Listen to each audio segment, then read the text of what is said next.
So hi, good afternoon. आज ये पूरा सेक्शन खाली है. No, I am not going to give any question to write. In morning class, what I did, that I announced that after the break there would be question. इधर के 3-4 bench खाली हो गए. But the surprising thing is that I did not conduct a test. कल सुबह मैं करूँगा.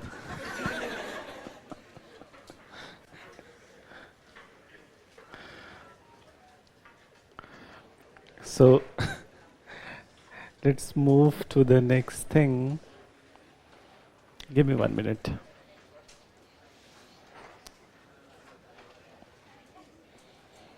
चलो. ऑटोमेटिक ब्लैक क्यों है इस पे?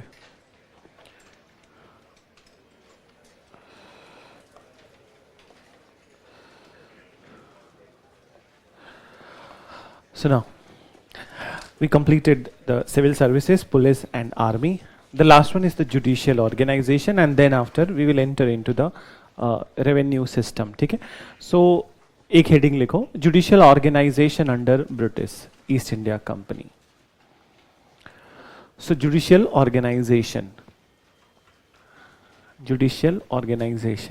ठीक है? So now listen.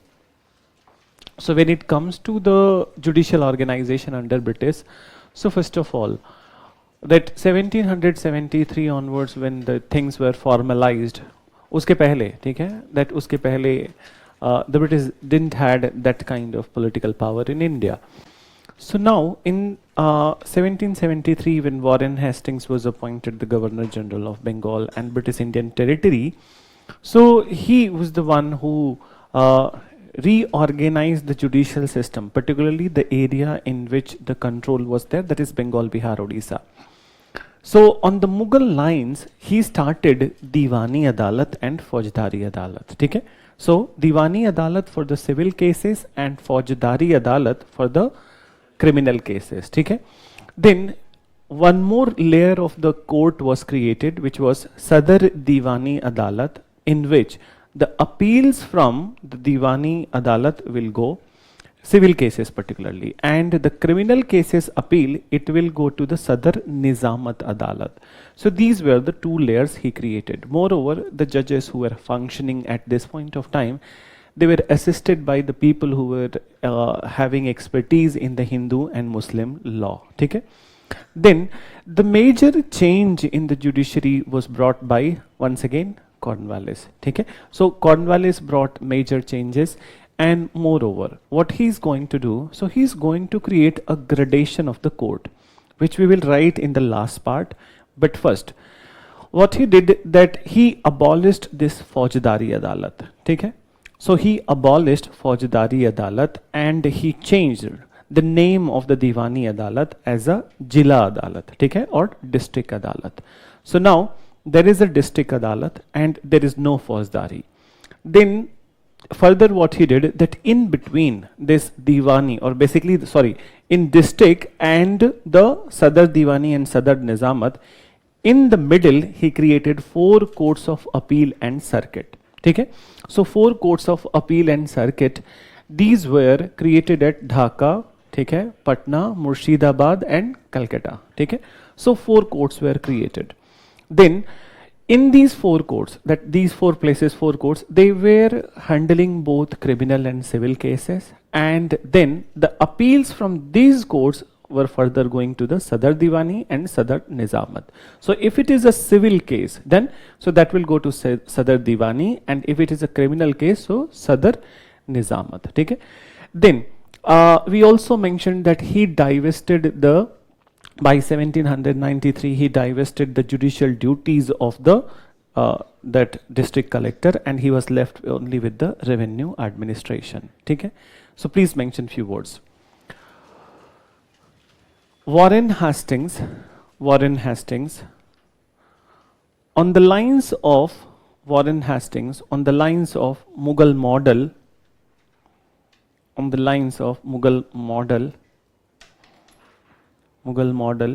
created Diwani Adalat, for civil cases, Diwani Adalat for civil cases, and Faujdari Adalat for criminal cases. Faujdari Adalat for criminal cases. Then mention appeals from Diwani Adalat went to Sadar Diwani Adalat, and appeals from Faujdari Adalat went to Sadar Nizamat Adalat. Sadar Nizamat Adalat. Done? Sadar Nizamat Adalat. Full stop. Both the courts were assisted by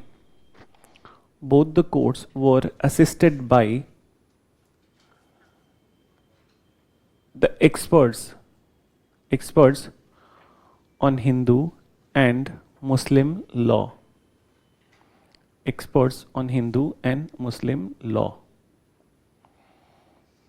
Change paragraph. Change paragraph and then you mention Cornwallis brought major changes. Cornwallis brought major changes in this system. Brought major changes in this system. Full stop. First, he abolished Faujdari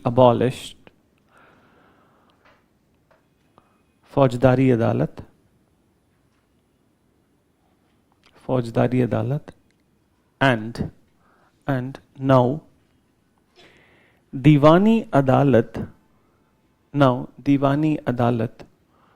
was designated as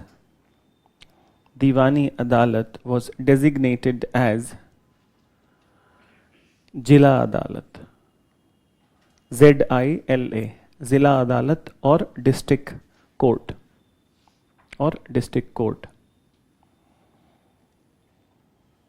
Then district court. Then further you mention he created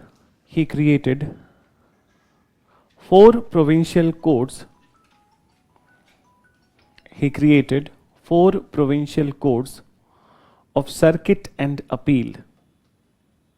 4 provincial courts of circuit and appeal at Patna,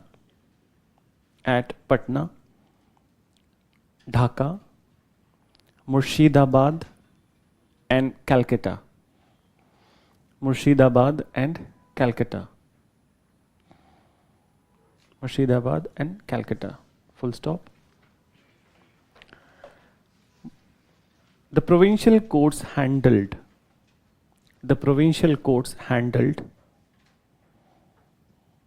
both civil and criminal cases.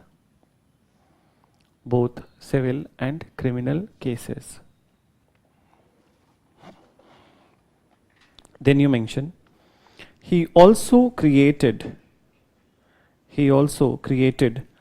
gradation of courts in India. Or established, not created. He also established gradation of courts in India.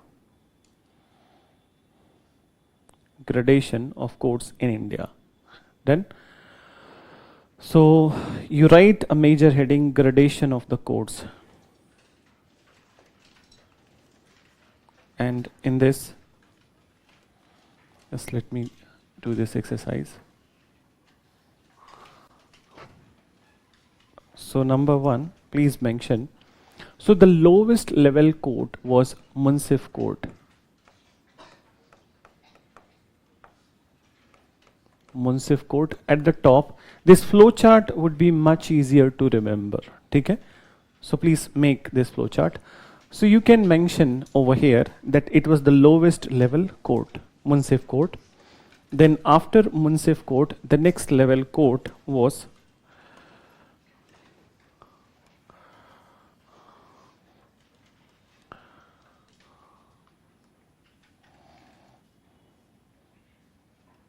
let me write it without any such design.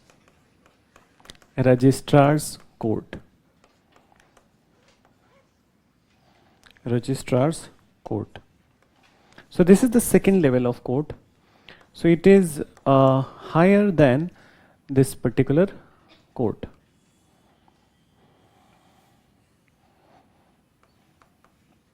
Then after Munsif and registrar, next one, if you have written, so next one you write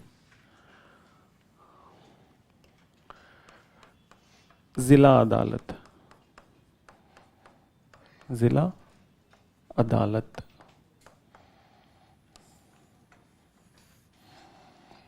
Then after Zila Adalat, then is the 4 provincial courts of circuit and appeal.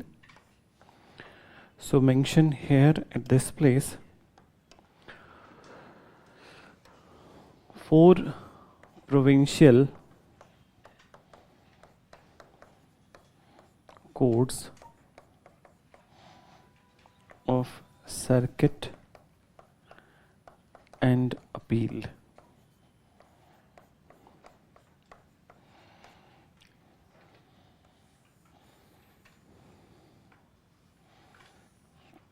For provincial courts of circuit and appeal, and this place, if you want, you can mention at Patna, Dhaka, Murshidabad and Calcutta. So these places you can mention if you want. Then after this layer, after this one, there is a bifurcation.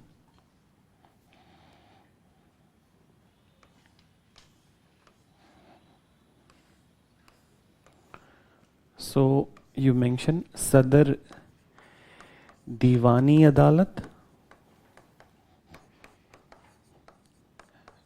and then Sadar Nizamat Adalat.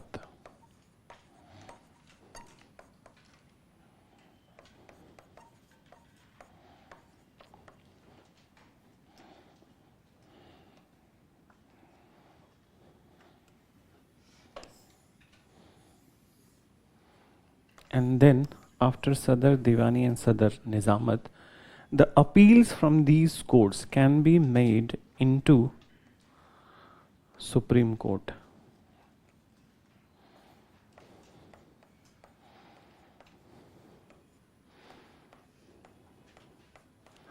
Supreme Court.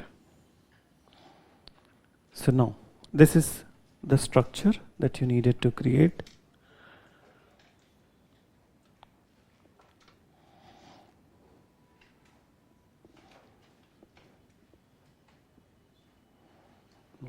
So what is the highest court of appeal? Is it then Governor General? Is it Provincial Court? Then is it Provincial Court? So what is the highest court of appeal?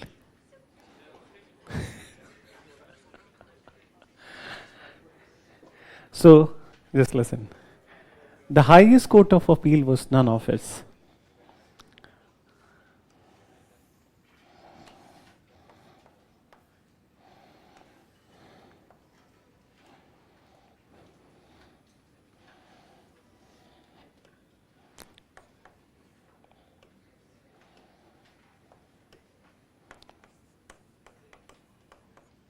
Privy Council. Many a times it is also known as king in council.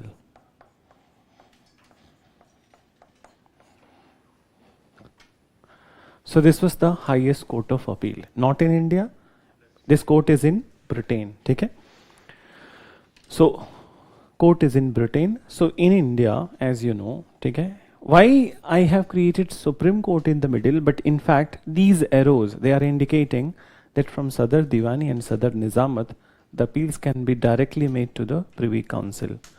So there is a reason behind it. Just listen. So Privy Council, or this king in council, Supreme Court was not the highest court in India. Okay? And moreover, the jurisdiction of the Supreme Court was just limited to Calcutta and its immediate neighborhood. Okay? So it was not that the way we see the today's Supreme Court. Okay? The wordings are similar, but it's not supreme in terms. Okay? It was just a name for Calcutta and its immediate neighborhood. So when the British area expanded in the other areas, for example, in Mysore, in Karnataka, in Maratha, in Punjab, so this Supreme Court is no more viable for them. It was created only for Calcutta. So its jurisdiction is not extending to the other area. So for the people of this area, Calcutta, Bengal, it was a court, which was high in level, but from the other areas which we have mentioned. So this is the highest court in India, and then the final appeal can be made to the Privy Council or King in Council. So this was the gradation of the court which was created by Cornwallis. So the lowest level court, once again you listen, lowest level court was Munsif Court, then was the Registrar's Court, then Zila Adalat, 4 Provincial Court, Sadr Diwani, Sadr Nizamat, and then for the people of Bengal, this particular Supreme Court, and then for everyone else, so Privy Council, including the people of Bengal. So this is what was the gradation of the court. And did we wrote that in last class we mentioned that district collector was taken his judicial power. Have you written? So here we will not repeat it again. Now let's move to the next person, William Bentinck. So this is at the time of the Cornwallis. Then now William Bentinck, when he has come to power, and then he introduced new changes into the judicial system. So what he did, that whatever we have created over here, basically he removed one layer from the gradation, that is 4 provincial courts of appeal and circuit. So he abolished the 4 provincial courts of appeal and circuit, and at its place he created judicial commissionaries. So judicial commissionaries were also looked after by the civil servants. So please mention William Bentinck abolished the 4 provincial courts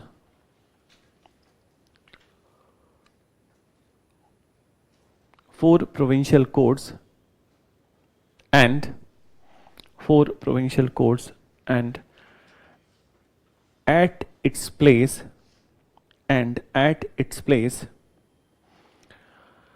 judicial commissionaries were created.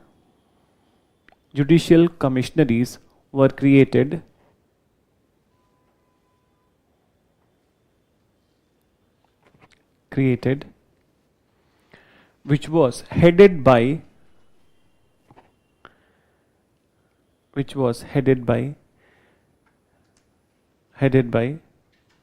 the chief of revenue administration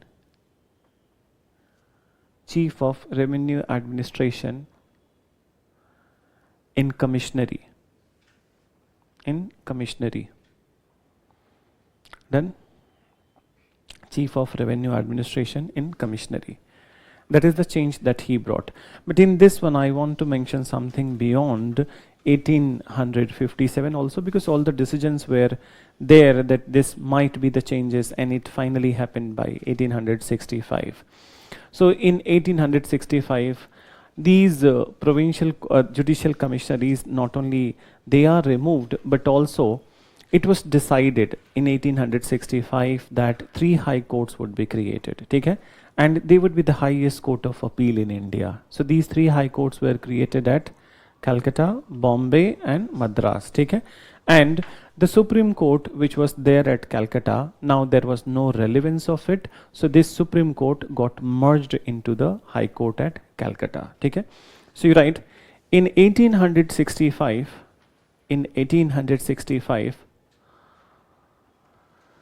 the three high courts were established. The 3 high courts were established at Bombay, Calcutta and Madras. Bombay, Calcutta and Madras. And the Supreme Court at Calcutta got merged with High Court at Calcutta. Got merged with High Court at Calcutta.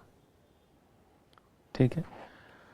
So this is what has happened by this point of time. Okay. So now already we are done with these 4 pillars. Now let's move to that relatively more important topic, that is the land revenue system. And as far as this topic is concerned, every 3rd year we can expect a question from this in the prelims examination. And I cannot make any prediction about the mains examination, but yes, that in 10 years there is a tendency that 2 or 3 questions could be asked from this particular topic. So you write a major heading, that is land revenue administration, major heading, okay? Administration of British. So land revenue administration of British. So now listen one by one. So first we are going to talk about the permanent settlement, which was also called as the Zamindari settlement. Okay? So permanent and Zamindari. Then after we will talk about the Rayatwadi settlement, and then the last one would be the Mehelwari settlement. So when it comes to the permanent settlement, okay? Don't write, we will write everything, but just listen. So when it comes to the permanent settlement was initiated by, once again, Cornwallis, okay?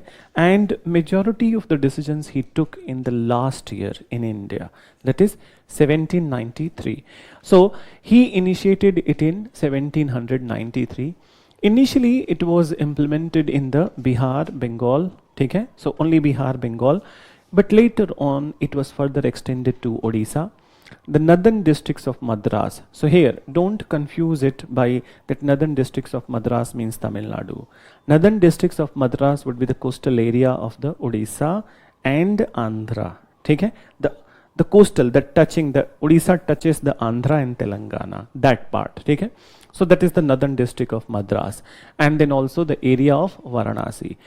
So it was extended to this much areas. Moreover, how much area of British India it covered? So 19%, 19% of the British India it covered. Done. So when it comes to the features, okay, so what we are going to study in this one, or in all these particular settlements, first we will talk about that, who introduced it, in how much area. Then after we talk about the provisions, after the provisions we talk about the reason for implementation of this settlement, and then we also talk about the impact of the particular settlement. So then when it comes to provision, so first let's talk about the name itself, why it is called as the permanent settlement or Zamindari Bandobast. Okay? So why it is called as permanent settlement or Zamindari Bandobast? Because that the revenue rates were permanently fixed, and Zamindari Bandobast meaning that Zamindars were the one who were entitled to collect the revenue. Okay? So that negotiation was there with the Zamindar, so that's why it is called as Zamindari settlement or Zamindari Bandobast, and permanent because the revenue rates are permanently fixed. So if you read NCRTs, and if I add something new into this particular topic, so then it might become little confusing. So I'm just removing the confusion here. Now listen, what did it, that how it all started. So basically what they did that before 1793, इसको ध्यान से सुनना, अगर जो mind इधर उधर divert हो रहा है, so I will not explain it again because many a times what has happened that people don't listen and then chase me after the class. Done? So just listen. Permanent means that the permanent amount was fixed. ठीक है? So how it was called calculated? 1793 he was there. He calculated that how much revenue British have achieved that collected in last 10 years. So meaning that from 1782 to 1792, the 10-year revenue collection was calculated. Now, this 10-year entire revenue, then it was divided by 10. Now, 1 year revenue has arrived. So, suppose that 1 year revenue has come somewhere around 360 million rupees. Okay? So, 360 million rupees. So, what they did, it's an example which I'm giving. Okay? The original figure was also very close to it, but not the exactly the one which I'm mentioning.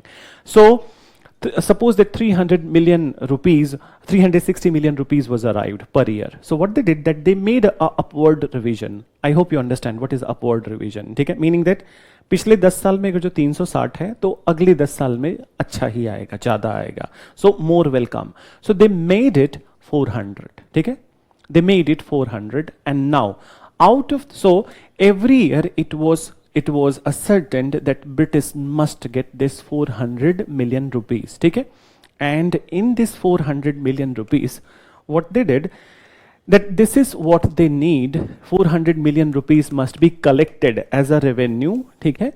And ये लिखना मत, figure मत लिखना, but just for example, out of this money, okay, 10 by 11 would be kept by the British, and 1 by 11 would be kept by the zamindar. So this division of the 10 by and 1 by 11, it is for this amount. Okay? You are getting it? Then, so this is what was permanently fixed, meaning that British will not be able to revise this amount in the future. They will always receive 10 by 11 of this amount. Got that? So this is what is there. In NCRTs, they have only mentioned that 10 by 11 to be kept by the British, 1 by 11 by the zamindar. But they have not explained that why it was called as permanent. Because going by that what is mentioned in the books, okay, that 10 by 11 of revenue, what revenue? Every year it may differ. Okay? And then in analysis it is mentioned that Britishers were not able to increase their revenue. So that becomes little bit confusing. So that's why I cleared the air at the very first place. I hope you're understanding, all of you. Okay? So now it's clear. Then another thing, so now let's come to the other features. So pehla samajh mein aaya. Second was that the land ownership right was given to the zamindars. So land ownership right is given to the zamindars, and moreover it was hereditary and transferable. But the ultimate ownership of land lay in the hands of the British authority. So land ownership right is given to the zamindar. It is hereditary and transferable, but ultimate ownership lay in the hands of the British authority. Then there is another clause in this particular permanent settlement, and that is a very important clause of this settlement known as sunset clause. So what was this sunset clause? If the zamindar is defaulting on the payment, okay? What is defaulting? Meaning that there is a prefix date, okay? On that particular date, before that particular date, he needs to submit the revenue, okay? If he fails to submit the revenue before the prefix date, so then his land ownership right would be confiscated, okay? And it will be auctioned to somebody else, okay? Meaning, ध्यान देना, ठीक है, that if somebody's land ownership right is snatched, who was a jamindar, and then after snatching it, it is auctioned, ठीक है? So auctioning means that someone new zamindar will emerge. So British are starting a new trend in India that they are themselves creating a new zamindar. When they are auctioning this land, so they are creating a new class of zamindar. Getting it done? So this is what they did. And this is sunset clause. So defaulting on the payment, your land would be confiscated. Then what about the peasants? Okay? So the collection of the revenue, it was mentioned in the law that while collecting the revenue, the zamindar must bring the peasants into the consensus and decide the rates with the consensus, ठीक है? But actually it was a moral suggestion. It's just like that. I'm saying you कि घर जाके 4 घंटे पढ़ना, ठीक है? It's up to you. 4 घंटे पढ़ें या 2 घंटे पढ़ें या 6 घंटे पढ़ें, ठीक है? So that is a moral suggestion which has been given. So zamindars were free to extract anything, ठीक है? In fact, zamindars are not only going to get the 1/11 of this collected amount, but beyond that they were free to collect anything, ठीक है? They needed to submit only 10/11 of that money, but whatever that is collected beyond that, that was their profit. Then another thing, that there was no provision of the relief to the peasant at the time of the any natural calamity or any natural hazard, ठीक है? So suppose that there is a drought, there is a flood, or any such dire situation is there. So obviously things are not growing, but there was no provision of the relief. And can you see that this is happening after 1770? That British mentioned in the 1770 that the people of the Bengal who were suffering, that who were dying because of this major famine, and 1/3 of the population was swiped, that the British Parliament did not want to be mute spectator, okay, and they want to regulate the affairs of the company. So can you see that is there any intention to do the welfare of the people? Intention is not there, because you have not kept any provision of relief during the dire situations then. So these were the important provisions of this particular permanent settlement. Then we talk about the impact and the reason of the implementation. You write first. So first you write permanent settlement or zamindari bandobast. Permanent settlement or zamindari bandobast.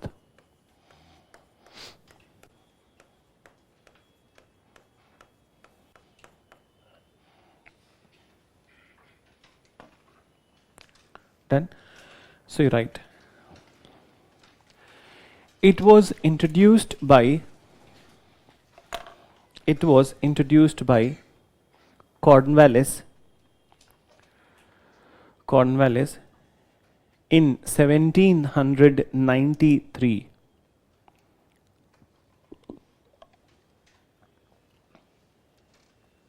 In 1793, in the area of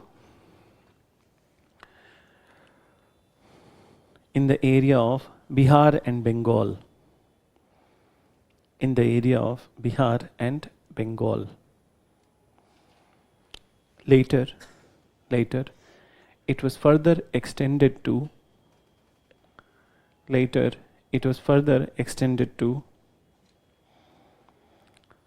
Odisha, northern districts of Madras,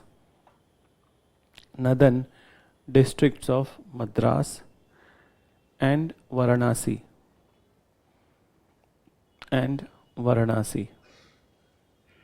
Done. Then next you write, and Varanasi. It covered near about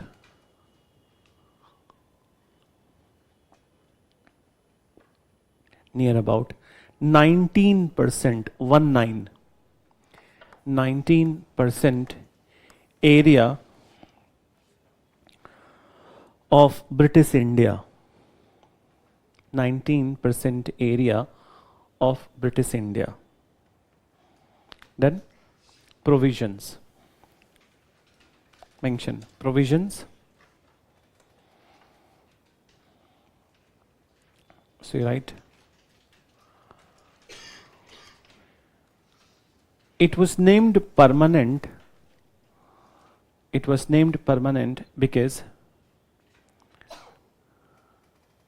the revenue for British on annual basis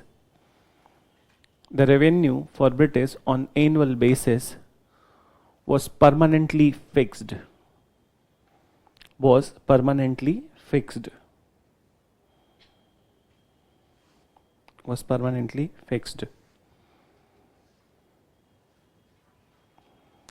And the revenue collection and the revenue collection rights were given to zamindar.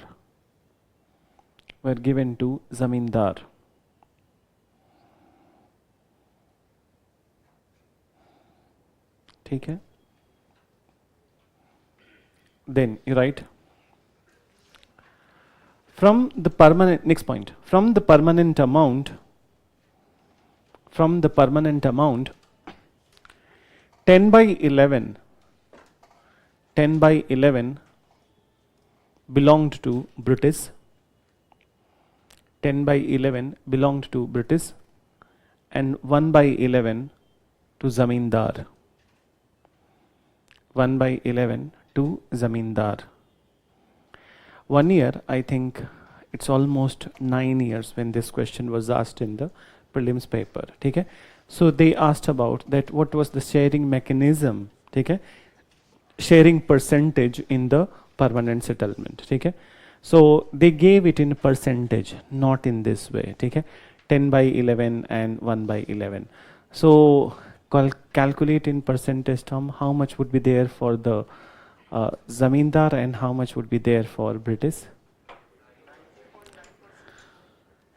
90 point and rest remaining would be.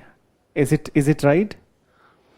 In question, in options, it was given 89% for British and 11% for zamindar. Is it right? Yes, it is not right. Okay? So it is 10 by 11, not that 10 by 9, and it is not like that. So you need to be very specific, because UPSC, that they frame the questions very intelligently, that what could be the possible human errors on your part. So you need to arrive at the exact figure. ठीक है? Calculate करके ही question करना. ठीक है? So they knew that people will read it in rush and 10 by 11 they will consider. ठीक है? कि 100 में से 11 घटा दो, 89 बचा. ठीक है? बाकी बचा जो वो छोड़ ले गए. ठीक है? Reality is that in permanent settlement you will be left off with this feeling that zamindars were doing the chori. ठीक है? So 1 by 11 for them, so they considered 1 by 11 की मतलब 11. So this is what they gave in the real figures, and 90 was also, that one was also mentioned. So many people faltered on this.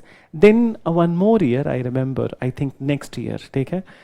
They asked about the distance between the Earth and the geostationary satellite. Okay? So Earth and geostationary satellite, which comes around somewhere around 36,000 kilometers. Okay? So in option, what they did, that they have given, okay? These all figures, 36,000, 24,000, 4 figures were there, and these two were closer, 36 and 24. So the problem was that people marked 36,000, but in front of the 36,000, it was written miles.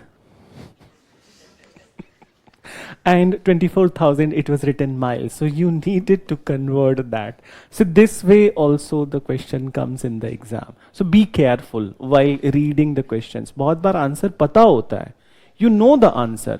But since you have not noticed these words, that's how it is incorrect. And then moreover, one more thing, that not correct, incorrect, ये भी words जो होते हैं, you need to be एक red pen भी लेके रखना. ठीक है? Underline that what they have asked. They have asked correct और not correct. Another way of asking the question, what they do, that which of that read the following statements, ठीक है, regarding this permanent settlement. This they will mention. Then they will give the options A, B, C, D. ठीक है? And then after A, B, C, D, they write which of the following is incorrect. So you don't read the last one. A, B, C, D तक दिमाग खत्म हो जाता है. उसके बाद then हम लिखना स्टार्ट कर देते हैं. ठीक है? That which of the following, हम अपने मन में से ही assume कर लेते हैं कि they are asking correct. But last में क्या लिखा होता है? Which of them are incorrect. ठीक है? So this you need to be very careful, and believe me, most of the people, I have seen near about 10 to 15% of the people not clearing the prelims examination just because of their human error. So human error costs you very dearly. 1 mark could make it or break it. ठीक है? So you must not be regretting on your selection if you have done the human error. And I know one, not know, from family itself. ठीक है? My cousin, he did one mistake in his very first attempt. That while filling the OMR seat, what he did, that he was, his strategy was that in one go he will solve all the questions, and then in the next, that in the last 10 minutes he will be marking it. Okay? So what he did, that he just missed 2 to 3. Okay? And the answer of 2 was written on 3 onwards till 100. Okay? Be careful. Okay? So these all mistakes, be careful. And moreover, it's better to do 25 question first, mark it, okay, with awareness, then 25, then mark it. Or it is also good that one by one, you can do that. Whatever suits you. But be careful when you are doing this. Because last में अगर जो OMR fill करोगे, ठीक है? So there is a pressure. And here we give little bit of time to write the answer, but they will start snatching it, ठीक है? So that kind of leeway will not be given to you. So अभी से उसको minimize करने की कोशिश करना. Now you mention. So next part, you write that the land ownership right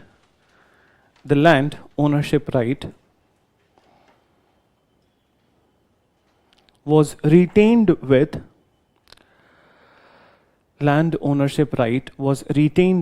zamindar,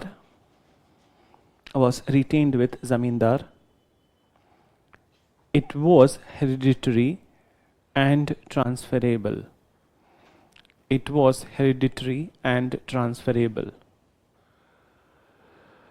Full stop. But the ultimate ownership of land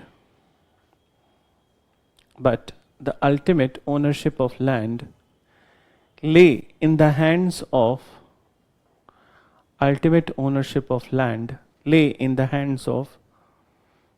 British. ठीक है?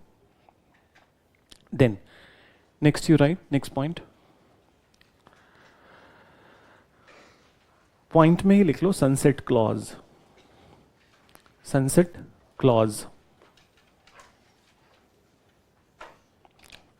Then you mention in sunset clause, if zamindars defaulted on payment,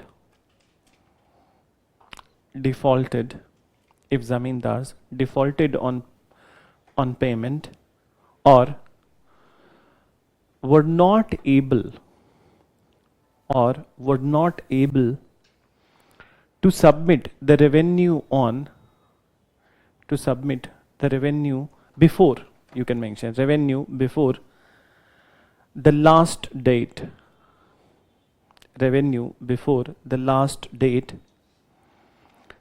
comma, it led to the confiscation of land.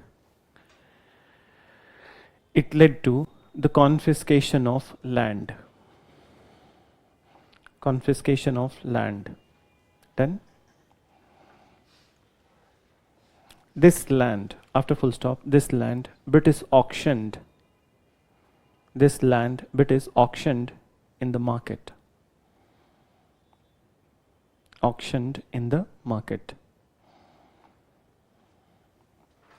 Then next provision you write, though it mentioned that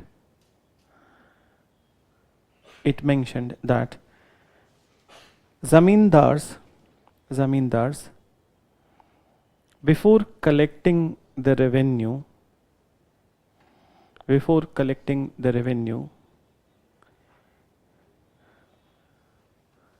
take the consensus of peasants,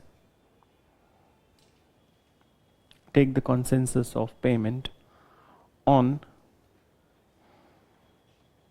revenue rate, but it was it was never followed, and revenue rate was at the discretion of zamindar. Revenue rate was at the discretion of zamindar. Discretion of zamindar. Full stop. Then next one you write. The law did not mention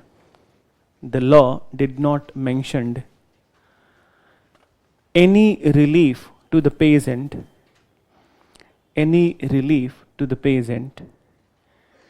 in the situation of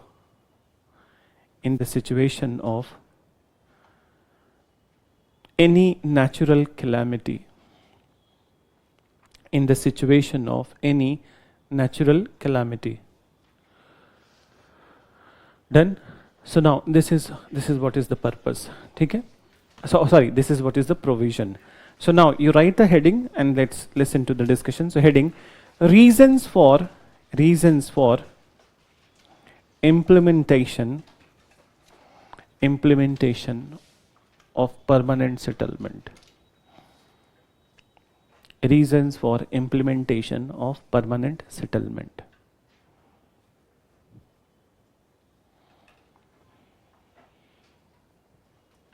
Done? So now listen. What are the reasons for its implementation? So obviously the number one is that to create a venue for the sustained revenue of the British. Okay? So to generate sufficient revenue for a longer period of time and in a continuous fashion. Okay? So in a sustained way. So this is the number one. And that is generic also. So another thing that one of the most important perspective of the implementation was that it actually brought a paradigm shift in the Indian society. And what is this paradigm shift? That British acquired a new right with themselves that they can create or they can break or make new zamindar class. Okay? And they wanted to create this new zamindar class because these newly created zamindars would not only be friendly to the British people, but also they will be the loyal supporters of the British Raj. So in fact, this is what we are going to see in the later episodes when 1857 revolt happened. So though some of the zamindars, they participated, but majority of them, they remained loyal to the British authority. Okay? So this was a paradigm shift at this point of time. And this was the main reason. Then another thing that why they have enlisted zamindars into the process. So they wanted to minimize their expenses, okay? Because they did not wanted to that create a kind of a revenue establishment and fill it with so many people, recruit so many people in the revenue establishment to collect the revenue and pay them salary. So they wanted to minimize this expense and leave it to the zamindar. Then, so these were the important purposes. Then we talk about the impact. Mention. Number one, British wanted to generate more revenue for a longer period of time in a sustained manner.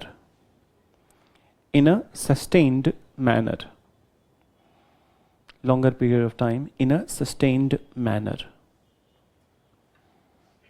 Number two, it was a paradigm shift, PARADIGM, paradigm shift in the Indian society, whereby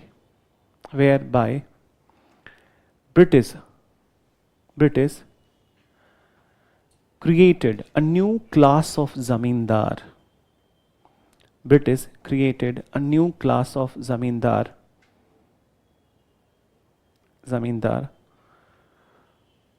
who was not only friendly to the British, who were not only friendly to the British but also the firm supporter of British Raj. Firm supporter of British Raj. Then number 3, to minimize expense in the collection of revenue. To minimize expense in the collection of revenue. Done? Collection of revenue. So now the next is the impact of permanent settlement. Impact. Mention a heading.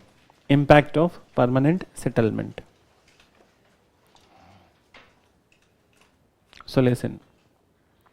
When it comes to the impact of this permanent settlement, first we need to decide the stakeholders, that who were the main stakeholders in this permanent settlement. So obviously stakeholder number 1, British. Take it. Second, Zamindar. Third, peasant. Take it. So one by one, let's see that what was the effect on them. So the very first one, British. So though it served the targeted objective of the British, but in the later phases, British realized that there is a mistake on their side in this particular settlement. And that mistake, that they have not kept a provision to revise the revenue rate. Okay? Because it was inherent in the law that they cannot increase a single pie from that permanent amount, even if there is a huge production in the Bengal. Okay?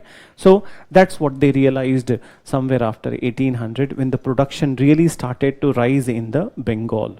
So that is one such that loophole for them. Then what about the zamindars?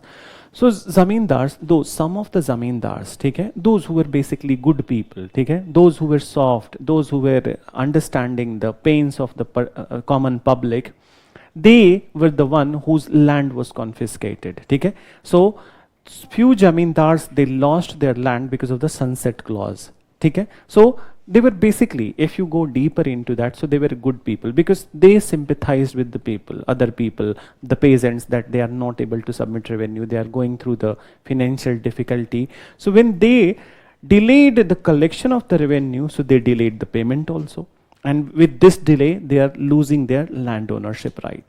But majority of the zamindars, and in this case more than 90% of the zamindars, they reaped huge benefits. But in fact, this zamindari settlement or permanent settlement was all about the benefits of zamindar.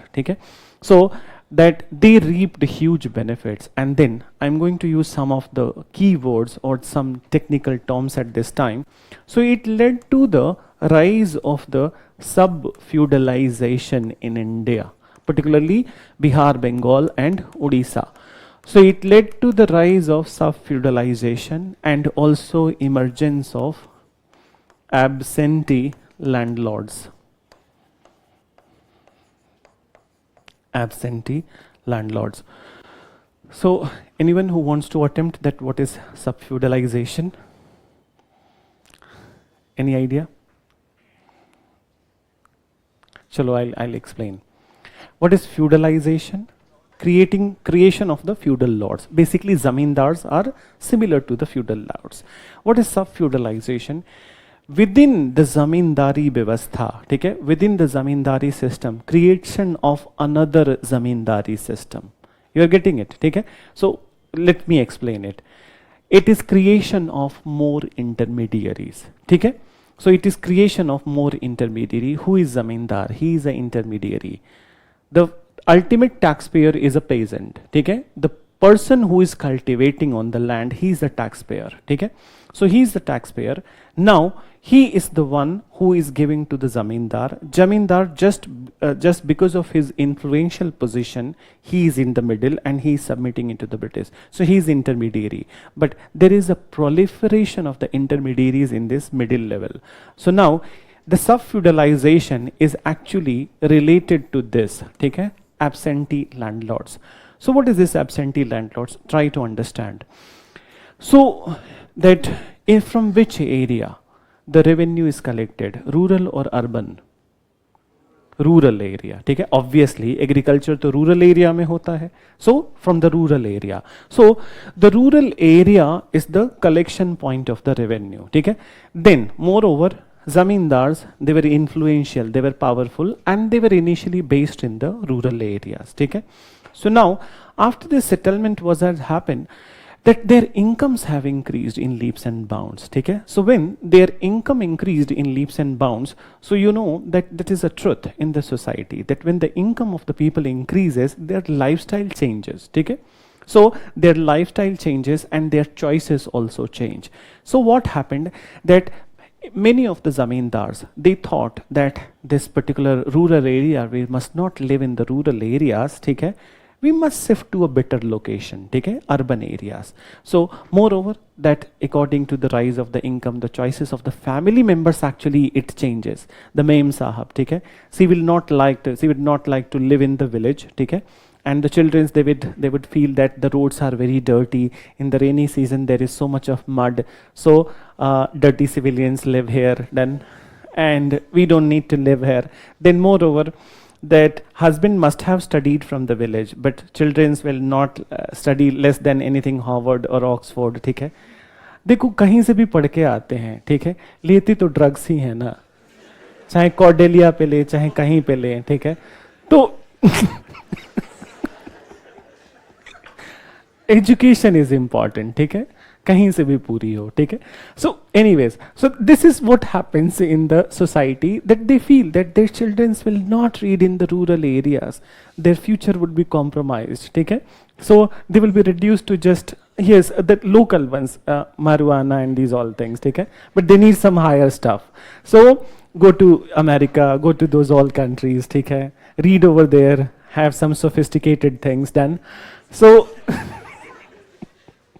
so listen, so now lifestyle changes, then lifestyle also, that when the lifestyle changes, so people will not like buying the stuff from the Karol Bagh patri wala market, theek hai. First they will change to the mall, even mall will become very dirty, so they will go to the London, Dubai for shopping purpose. So this is a reality in the society. You're understanding that when the income rises, so lifestyle changes. So what they did, that majority of this zamindar, they shifted to Calcutta, metropolitan city, where they created the big bungalows, big mansions, take hai, and then they are buying some new stuff, new car, new things from the Britain is coming, or other areas is coming. So now they are absent in their own landlordism area. You're getting it? So when they are absent in their own landlordism area, they appoint intermediaries, ठीक है? Intermediaries to collect the revenue, ठीक है? So intermediaries to collect the revenue, and now this intermediary, what it will do, that if he is entitled to collect 100, so then he will try to collect 120, 125, so that he can keep that 25 without informing the zamindar. So if earlier zamindar was exploiting the peasantry, so intermediaries further exploited the peasantry, and this zamindar, who is not there in his landlordism area, he is living in Calcutta, he becomes a absentee landlord. So this is the phenomena which rose at this point of time, and in fact they are the one who at this point of time became petty bourgeois, ठीक है. Once again I'm using a technical word. What is petty bourgeois? Bourgeois means capitalist class, ठीक है. So petty means that beginning of the capitalism in India, and then later on they are the one who became big capitalist of the Calcutta, big capitalist of the Odisha, Bengal. So this is how the industrialist of the today, that is their history at that point of time. So this is what happened at this point of time. Then let's talk about the peasant. So the effect of this particular settlement was worse on the peasantry of Bihar, Bengal and Odisha. So peasantry, their existence was reduced to it was even worse than hand to mouth existence.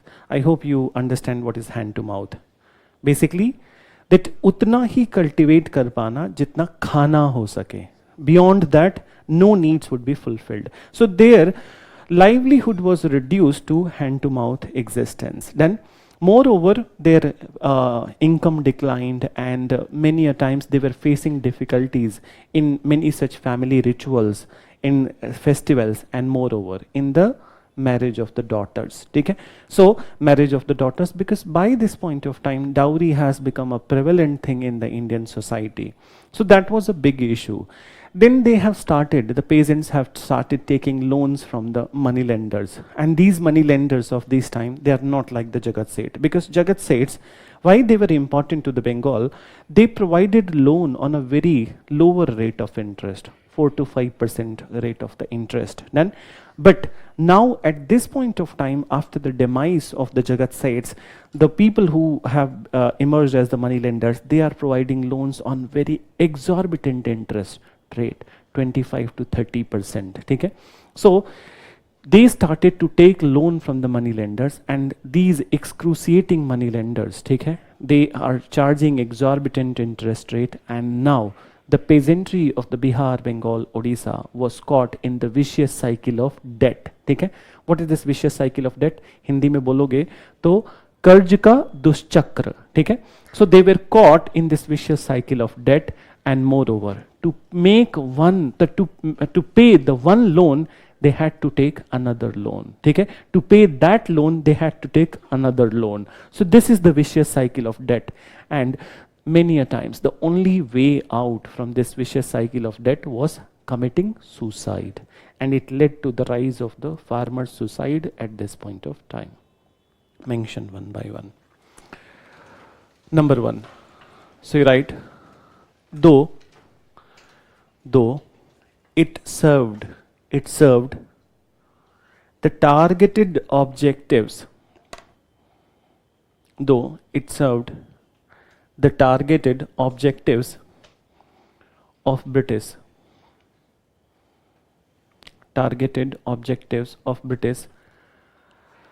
but in long term,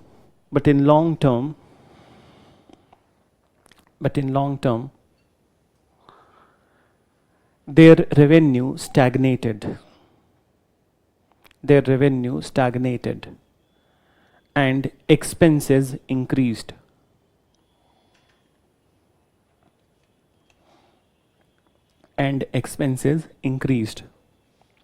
Full stop. Then further write, it was inherent in the law. That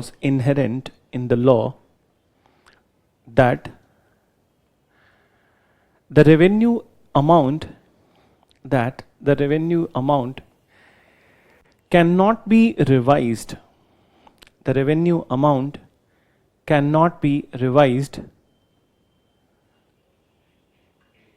Or increased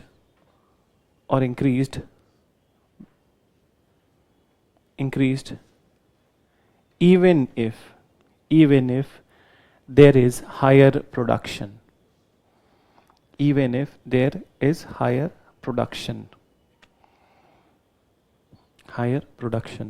Done?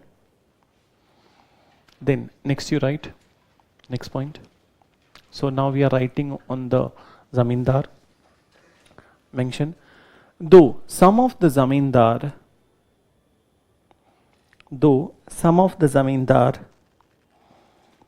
lost the land ownership right,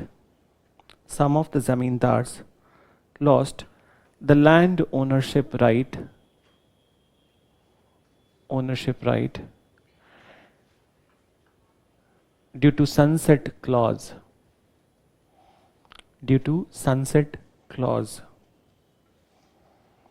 But majority of the zamindars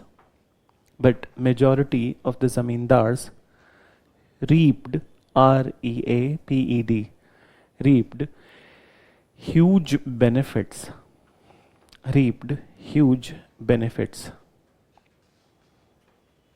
ठीक है? Reaped huge benefits. Then next point. It initiated the phenomenon of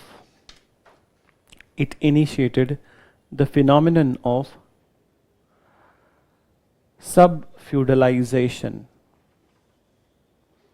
sub-feudalization, feudalization, and rise of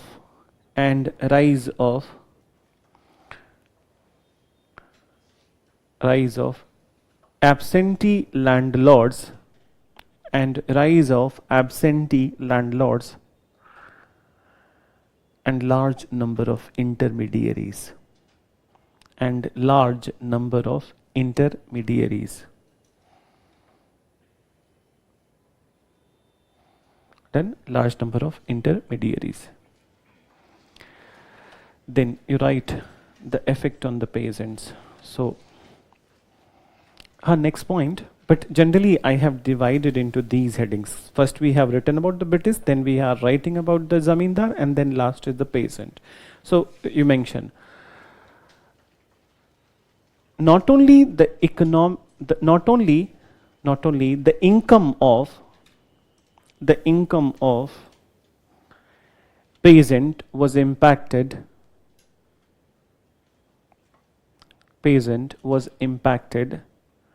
but also their livelihood was reduced to worse than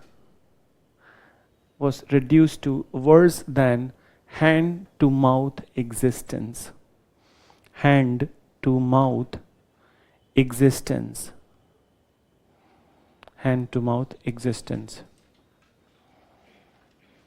ठीक है?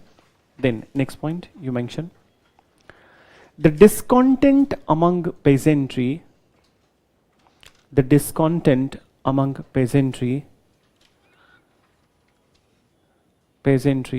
led to many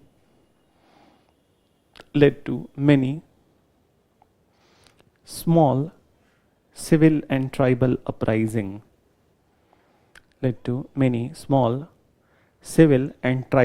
uprising.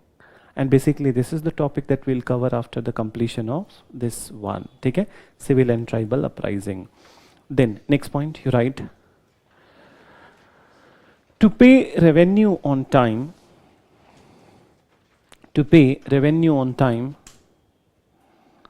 peasants took loan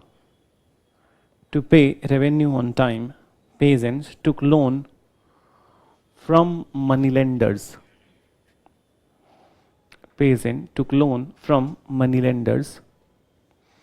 On exorbitant interest rates.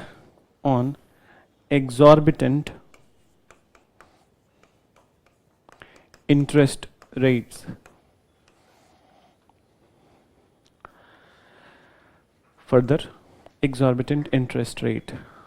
Over the period, they were caught in vicious cycle of debt. Over the period, they were caught in vicious cycle of debt.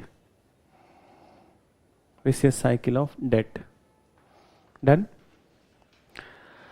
Then next you mention vicious cycle of debt. इसी में add करो.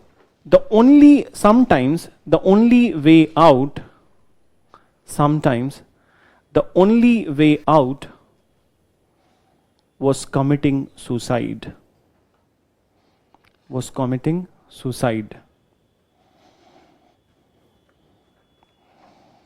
Okay? Then one more thing. So listen, today itself we talked about the judiciary. Okay? So basically that judicial organization now they have been formally created. So there is one option to knock on the doors of the judiciary. Okay? To knock on the doors of judiciary to get the justice. Okay? That when they are exploited. But the problem is, okay, to whom judiciary is more beneficial, rich or poor? Yes. So judicial system favors the rich people, and poor, they don't have that much capacity to contest their cases for a long time. So even when some of the peasants they have tried, they have knocked on the doors of judiciary, the process was so complicated that it never solved their problems. Okay? So you write next point that the peasants who knocked on the doors of judiciary, the peasants who knocked on the doors of judiciary,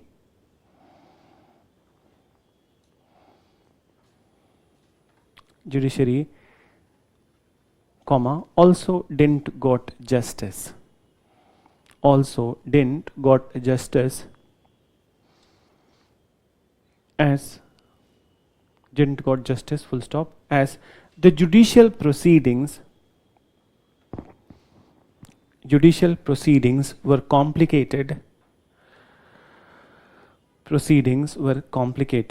and generally it favored the rich.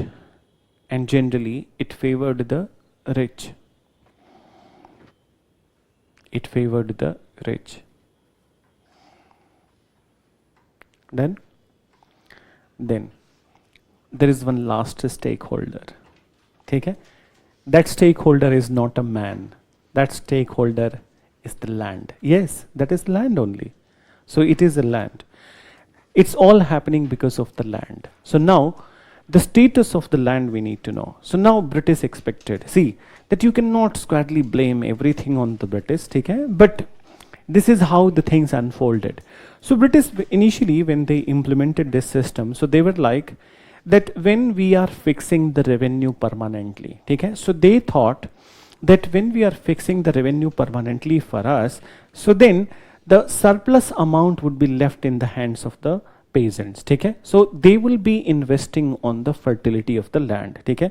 But actually what happened, the demonizing activities started to happen at the zamindar level and the intermediary level. So this unfolded after the initiation of the permanent settlement. So nothing was left in the hand of the peasant, and the ultimate casualty was the fertility of the land. So it became non-fertile in the later 1820s, and then after that no such crop was basically grown for some years and many years. Okay? Moreover, there were many major famines at this point of time. One of the reason of this famine was basically decreasing fertility of the land. Okay? So you write the ultimate casualty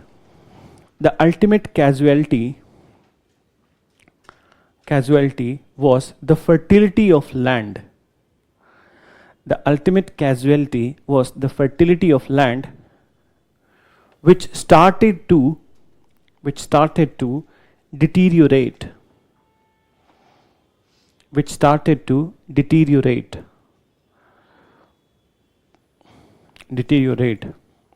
Okay? Full stop. You write zamindars, despite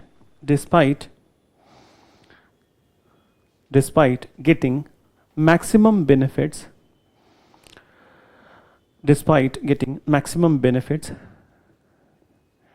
did not cared about fertility.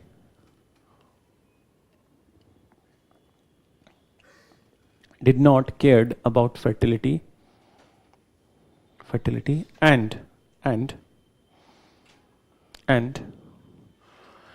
peasants were not in a position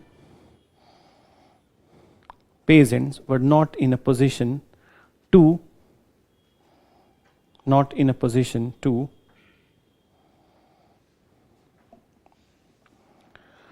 invest on the fertility of land.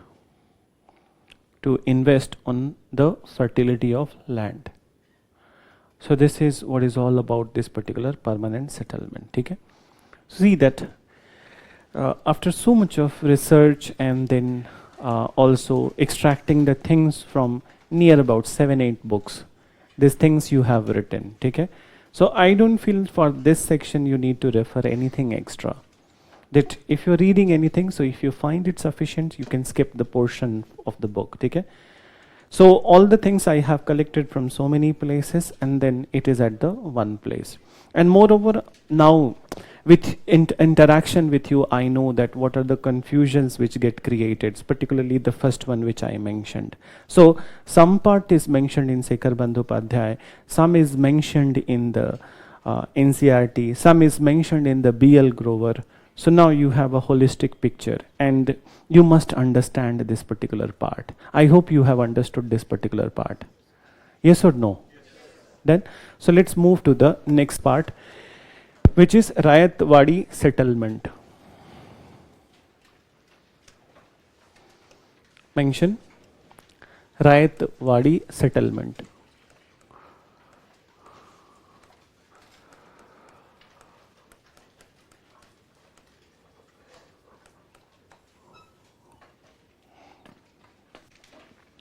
So this is the second one. So the initial things associated with the Rayatwadi, just listen. So initially, if you remember, we talked about the Carnatic episode, and in Carnatic episode, the Carnatic and Mysore episode. So in 1792, when Tipu Sultan was defeated, okay, and after the defeat, half of the Mysorean territory was captured by the British and then also the Allies. So one of the area was Baramahal, okay, and Dindigul. So actually it is Baramahal from where it all started. So in 1792 itself, Captain Reed, with the help of Thomas Munro, who had expertise in this type of the revenue system, he initiated it in the Baramahal as an experimental project. Okay? So as an experimental project, for example, that whenever government of India also going to initiate any new project, so they start a pilot project. What is pilot project? Some area they will implement the policy, and then they will see that what is the effectiveness of this policy. So if it is fine, so then it is implemented all over India. Okay? So it was also like a pilot project or experimental project in 1792. Okay? But it took little bit of time, and finally by 1820 it was decided to implement in the area of Madras and Bombay. So in 1820, Thomas Munro, he implemented this in Madras, and in 1822, Elphinstone, he implemented it in Bombay Presidency. Okay? Moreover, in terms of area, it covered near about 50% area of the British India mentioned. Initially, it was introduced in area of Baramahal. Initially, it was introduced in area of Baramahal. In 1792, by Captain Reed,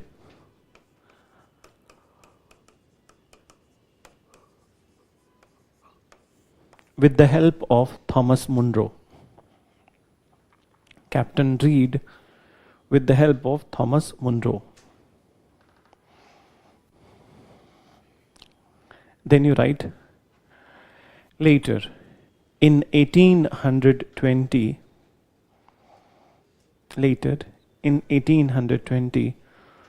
Thomas Munro introduced it in Madras Presidency,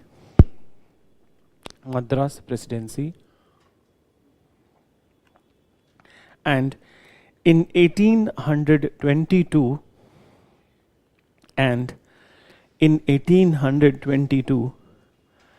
Elphinstone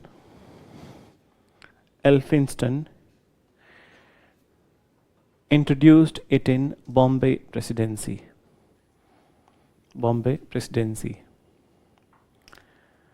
It covered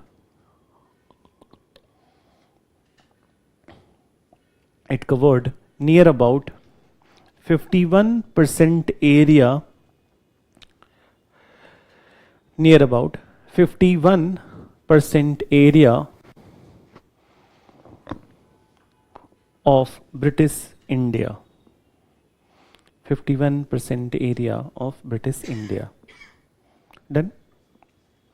So now, so let's come to the provisions. Okay? So when it comes to the provision, so now why it is named as Rayatwadi? So basically the word which is used for the peasant in the south and western India was Rayat. Okay? So Rayat, but you know that Britishers were not able to pronounce it correctly. So Rayat, they are calling it as a Rayats. Okay? So Rayats. So now, since the Rayats were the one with whom the revenue rates were negotiated, so it was called as the Rayatwadi settlement. Means that in this particular settlement, British are not favoring the intermediaries. Okay? So they did not favor the intermediaries. Now, how the revenue will be collected? So British needed increment in the revenue establishment or increment in the number of the employees in the revenue establishment. So they recruited good number of people in the revenue establishment of the government, and these people who were paid the salary, okay, on monthly basis, they were collecting the revenue. Okay? So salaried officials were there who collected the revenue from the peasant directly. So no intermediary. Then what else is there? So the land ownership right here, it is a change situation from the permanent settlement. In permanent settlement, land ownership right was vested with the zamindar. Here it is given to the tiller. Okay? Who is tiller? The person who cultivates the land and do the crop cultivation. Okay? So now, so it was given to the tiller, and moreover this land was hereditary and transferable.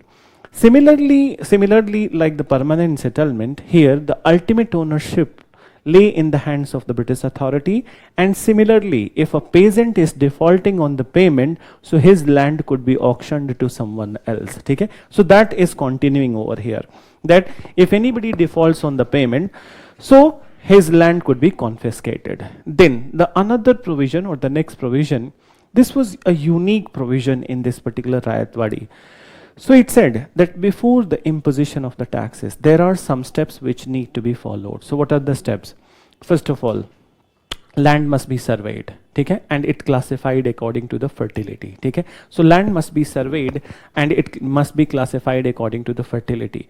So n number of the time we have mentioned in the medieval section, and I think at the time of the Mysore, I mentioned about the Akbar system also. Okay?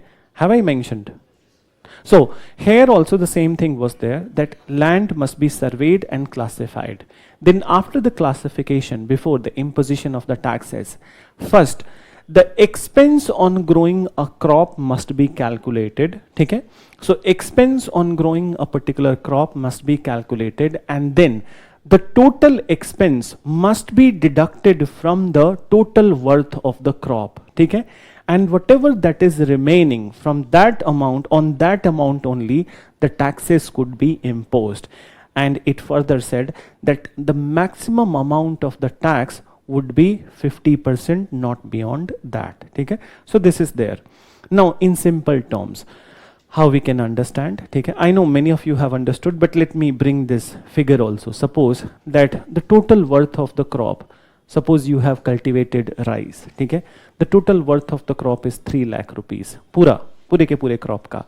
But in the cultivation of that rice, you have spent 1 lakh rupees. 1 lakh खर्चा लगा है, ठीक है? In irrigation, fertilizer, labor charges, whatever. So that 1 lakh will be deducted from the 3 lakh. So how much is remaining? 2 lakh, ठीक है? Now on this 2 lakh, the tax would be imposed. And how much would be the maximum? 50%. Means that if British are saying that 50% they will have to give, so that is 1 lakh rupees. Okay? So this is the system that they initiated in this one. Moreover, they have learned by the 1820, they have learned from some of the loopholes of the permanent settlement. So they did not carry forwarded those loopholes. So for example, that there was mention of the relief to the peasant in times of the natural calamity. Okay? So at the time of natural calamity. Then another thing that they further mentioned that the revenue rates would be revised after every 30 years. Okay? So the equation may change, 50 से 60 हो सकता है, 55 हो सकता है, anything. Okay? So they kept a provision of the revision after every 30 years. These are there in the Rayatwadi mention provisions. So number 1 you write the revenue was directly negotiated. The revenue was directly negotiated with the peasant or ryots, you can mention, with the peasants or ryots. That's why it came to be known as, that's why it came to be known as Rayatwadi. It came to be known as Rayatwadi. Then next you write after this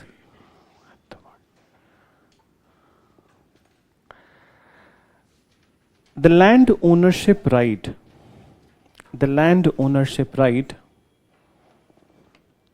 was given to the peasants.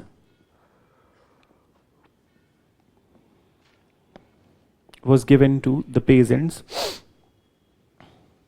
It was hereditary.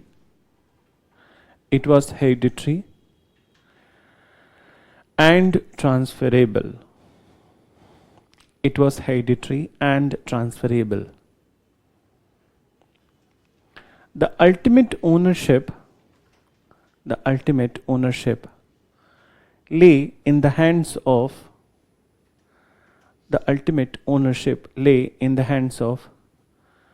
British authority.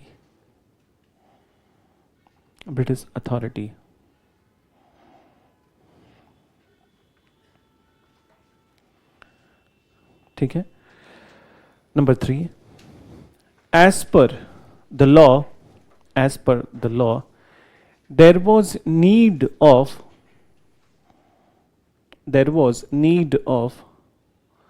good number of employees. There was need of good number of employees in the government's revenue establishment. Comma, to collect the revenue.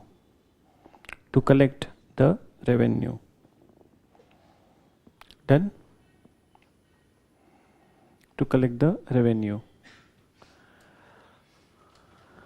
Next point, like permanent, defaulting on payment,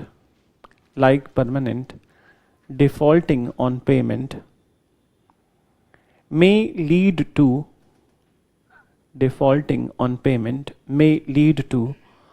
confiscation of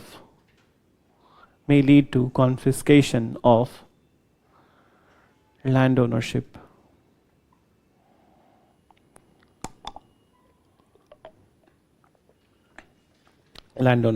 Full stop. Then next point, a comparative scientific method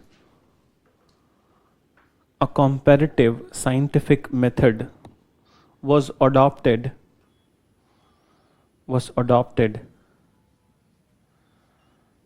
before the imposition of taxes.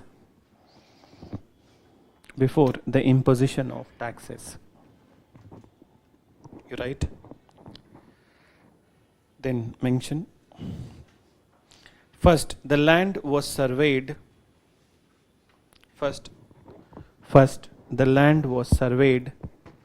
And then classified according to its fertility.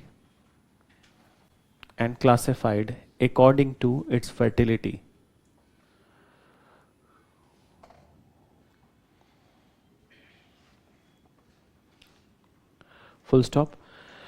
Before imposing the tax, before imposing the tax, the total expense, the total expense on growing the crop, total expense on growing the crop was to be deducted, from the total worth, from the total worth of the crop, from the total worth of the crop. Done? Then further you write total worth of the crop. It was further mentioned,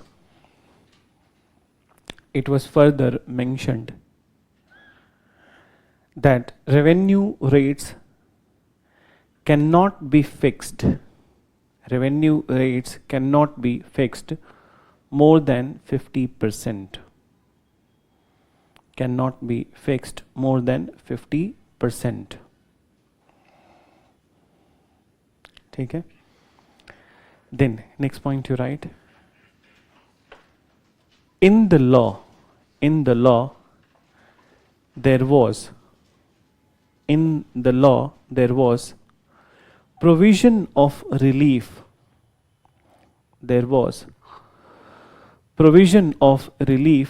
to peasant,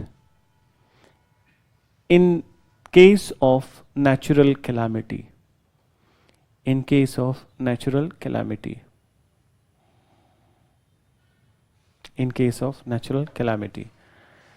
Last one you write, they kept the provision of revision, of revenue rate, after interval of 30 years, after interval of 30 years. Then, so this is what is about the Rayatwadi settlement features. What is the purpose of the implementation? Okay? So the reason behind its implementation basically in this way. So now listen a little bit. So by this point of time, the industrial revolution has picked up pace in the Britain. Okay? So it has picked up pace in the Britain, and in fact, British are not soft to Indians. Okay? But what they want, that it is the place which is known for the hell lot of biodiversity and basically the agricultural diversity.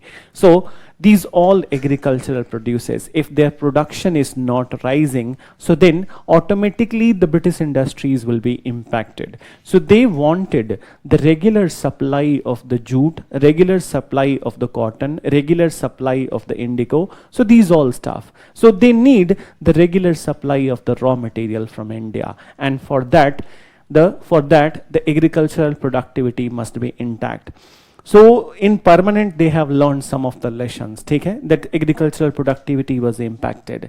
So now they don't want to do it over here. So what they did, that as per the utilitarian thought, समझना इस बात को, ठीक है, as per the utilitarian thought, it was very much agreed in the British circles that land ownership right must be given to the peasant. Okay? So earlier the land ownership right was given to the zamindar in the permanent settlement. Okay?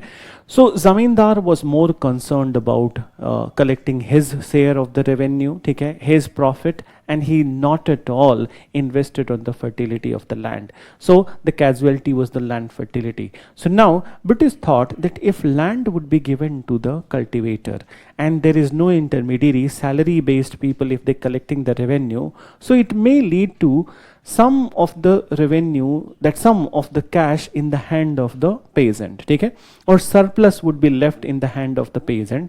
So whatever that surplus is left, with this surplus he would be investing on the fertility of the land. Okay? So that is there. Moreover, British were very intelligent and clever people. There is no doubt about it that they were very intelligent, most intelligent in the world at that point of time. Very would be lesser term. because they did their homework all the time, okay? And this time they have learned about the Indian society, and one thing they learned, that land is an emotional issue in India, okay? So it is an emotional issue, and there is a hell lot of attachment with the land.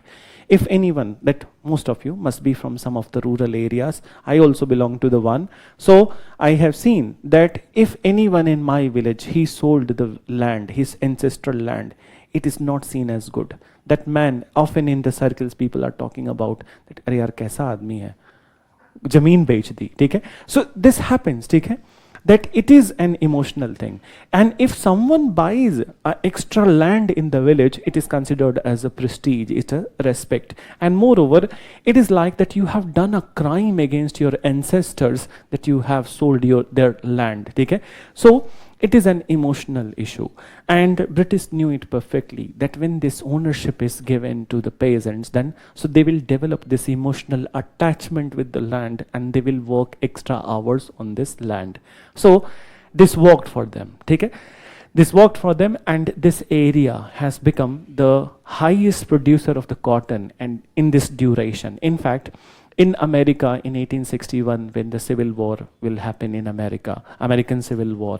So at that point of time, it is India which was running the entire cotton industry of the world, the cotton which was produced from here. Then, so this is one purpose. And another very important, basically, that they have learned from the permanent settlement, that administrative expense, ठीक है? Administrative expense increased for the British, ठीक है? But they have learned that if you keep the intermediaries, so the ultimate objective of it will not be fulfilled. Then, so in short term you may get the benefit, but in long term it is not beneficial, ठीक है? So beneficial, and moreover that not only it is their benefit, but also the benefit of the British industry.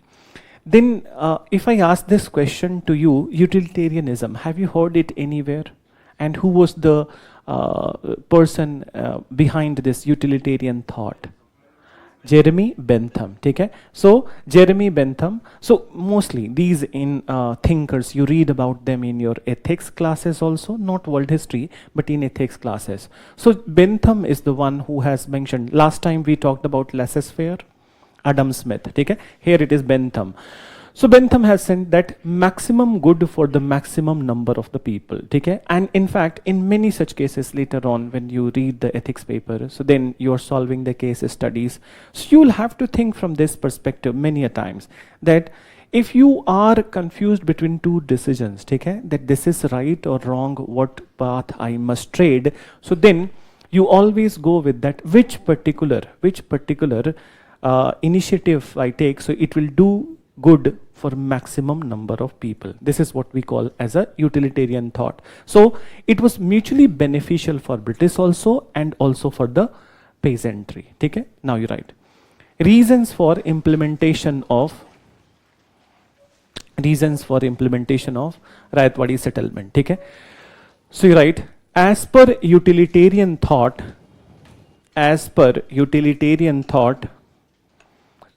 the land ownership right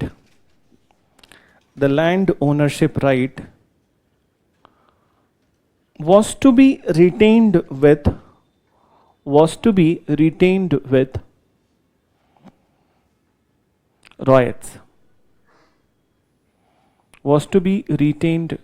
riots. So that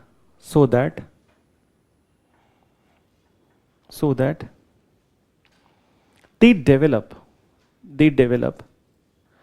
emotional attachment.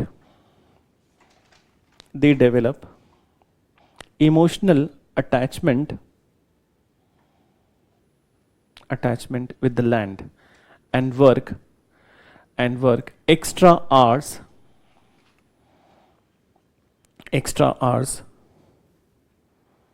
on the fertility of land.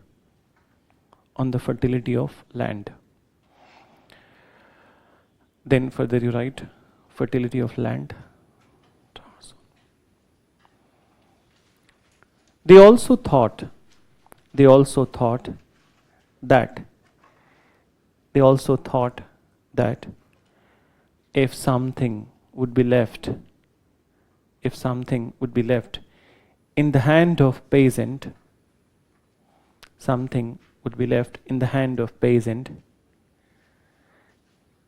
it will lead to increased production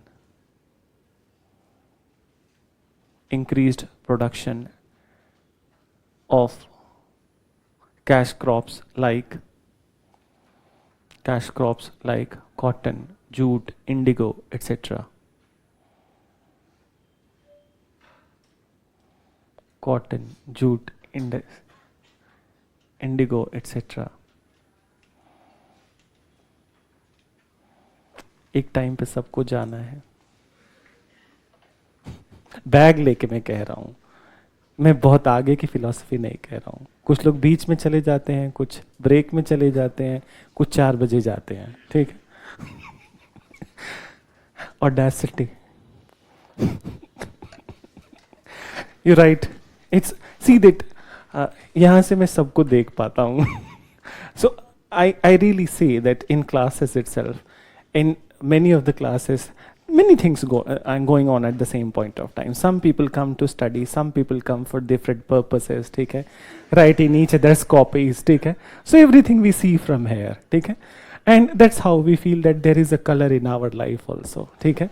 Otherwise सुबह से शाम तक यहीं रहते हैं, रात में जाके पलट जाते हैं, सुबह जाके फिर यहीं पे पहुंच जाते हैं. So thank you for this all, ठीक है.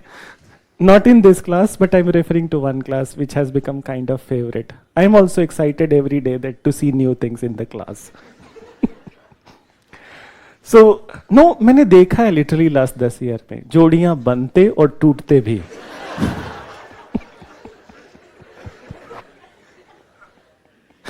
लिखो.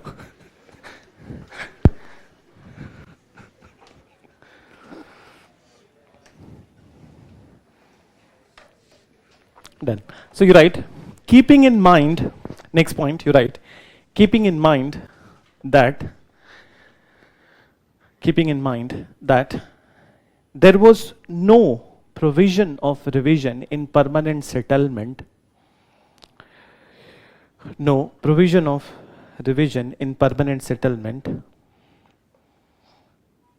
and accordingly,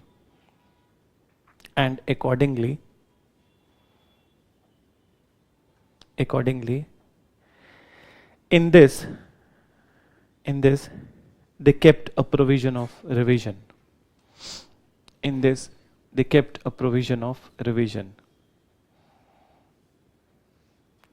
Done.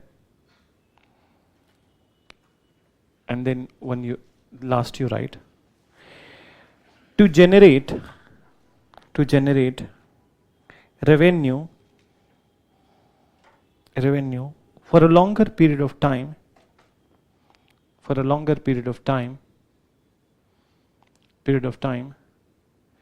in practical way. So here we are not just writing that longer period of time in a sustained way, that was a fixed one, but in a practical way. Okay? So if the production rises, so what is practically it says, your revenue must also rise. Okay? So this is what is about this particular that reasons for the implementation. So now you listen about the impact of the Rayatwadi settlement. Write a heading, impact of the Rayatwadi settlement. So in impact, just listen. Okay? Let's complete this part and then you can take the break. So when it comes to the impact of the Rayatwadi settlement, first of all, one by one we need to talk. So on the British. So though here also that their revenue objectives were fulfilled, but it has also led to the rise of their expenses, administrative expense. How come? Because they had to keep many people, large number of people in their employment. Okay? So large number of people in their employment, particularly their revenue establishment, many such officers were appointed from top to the down layer. Then, so for example, collection of the revenue, then survey of the land, classification of the land. So like Lekpal, Patwari, okay? जो term आज भी हम continue करते हैं. So same terms. So these officers were to be appointed and they are the one who will be collecting. So this is one part for the British. Then when it comes to the peasantry, there is only a peasantry. So peasantry was equally exploited over here. Okay? Though it seems that from the law, it seems that law is very much softer as compared to the permanent settlement, but it was not. Why it was not? Because the corruption is the one such thing, okay? And the corruption has very well deeply encrypted into this settlement. So I'll tell you one instance.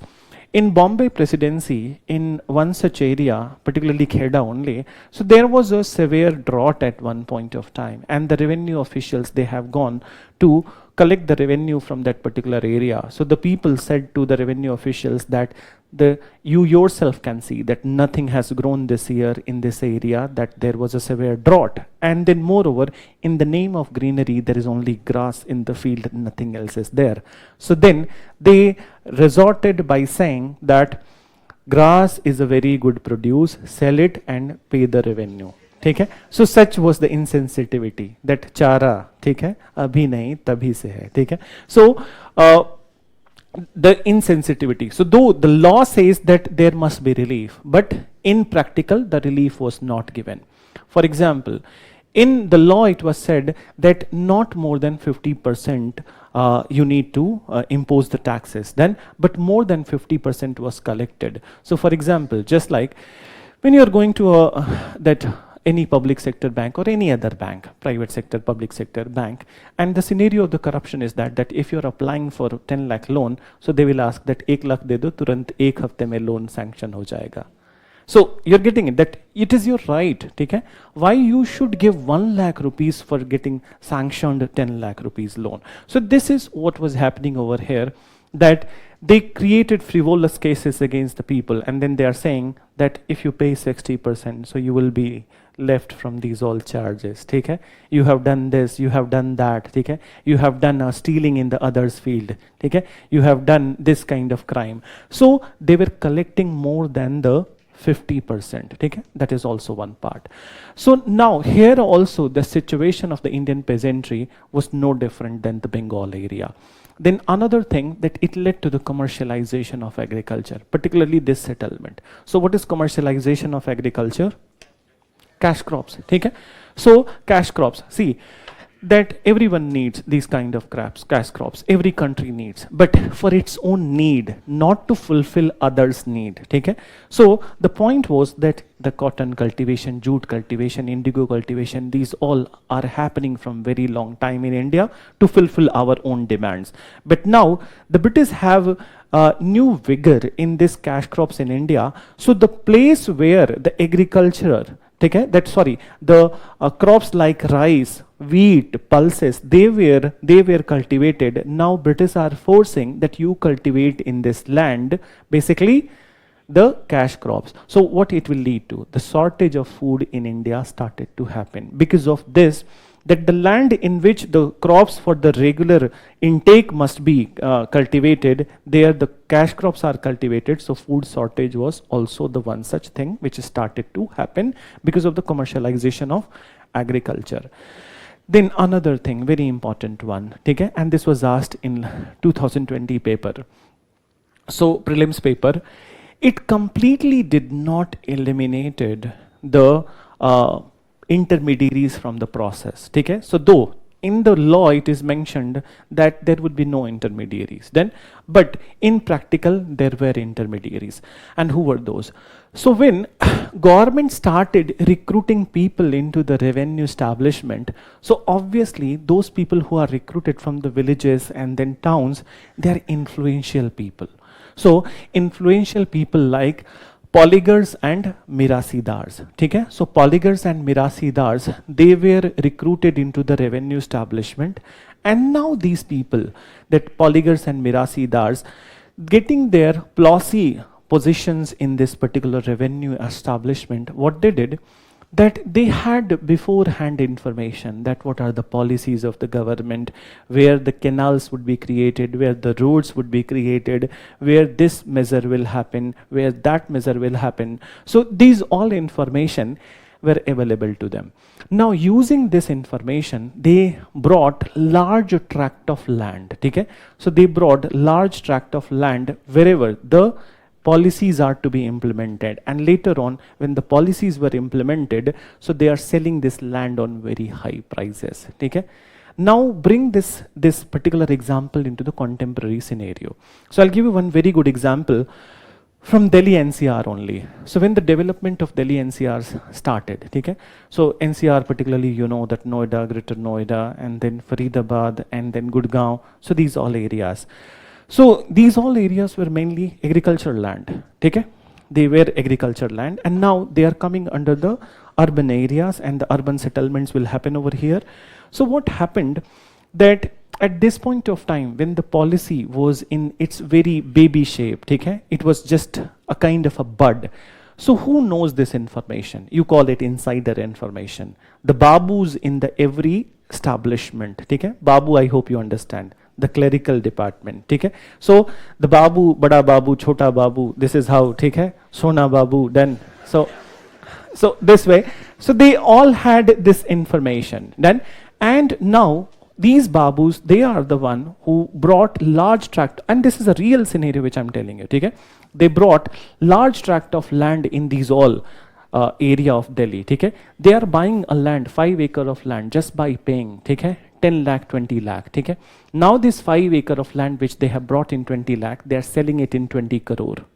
After the development projects have passed, road got created, ठीक है, वहाँ पे कोई builder society आ गई. So now the same land which he has bought in 10 lakh, its price became 20 crore. So just being in the revenue establishment, they have used the information in their own favor.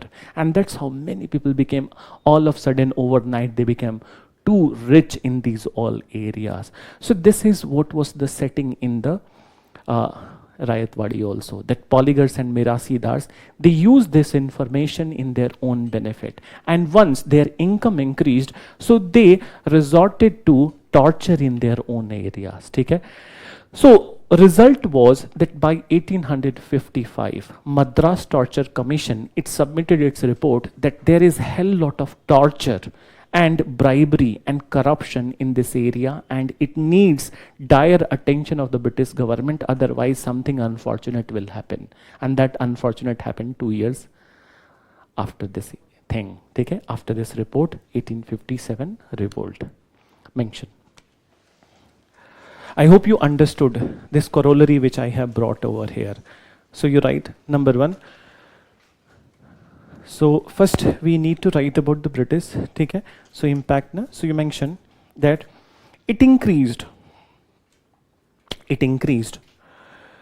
the income of British authority,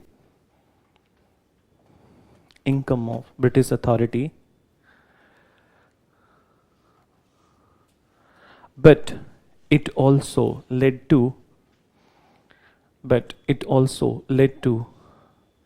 increased expenses, particularly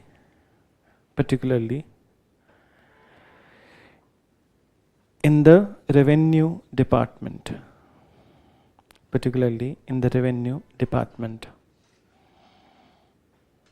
Done? Then next point you write.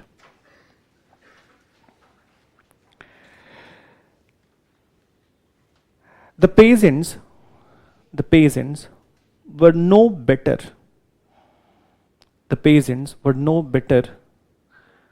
Than permanent area. Comma, in this settlement.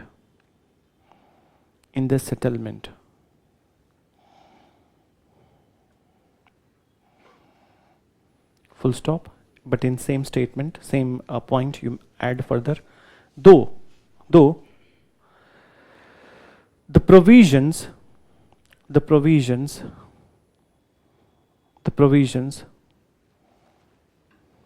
were better than the permanent, but in reality, due to corruption,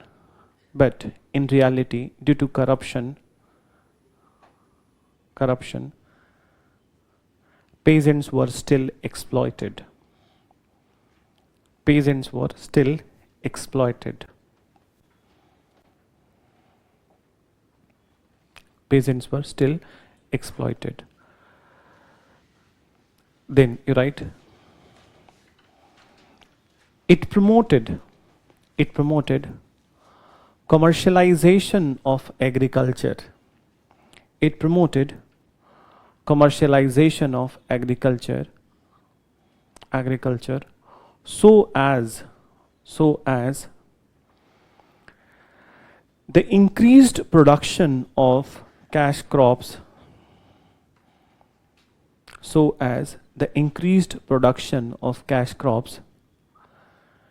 will support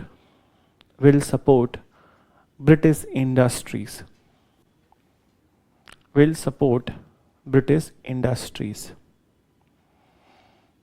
ठीक है? Full stop. Next point. Due to the focus on cash crop, the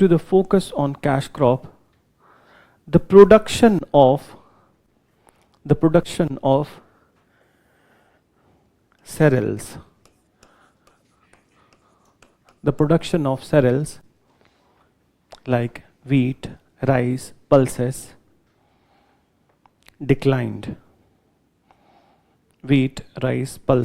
declined.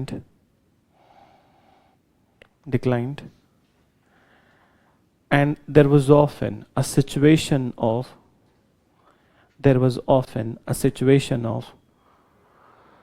food scarcity.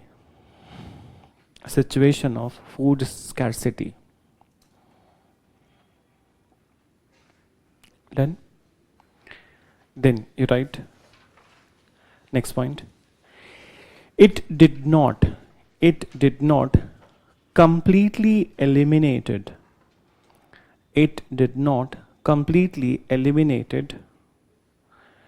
the intermediaries.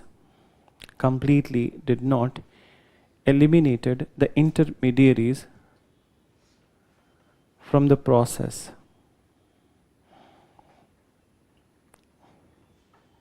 process. Full stop. In fact, the village elites like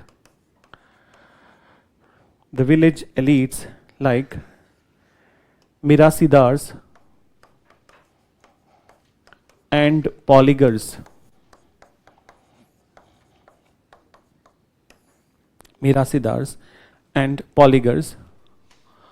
comfortably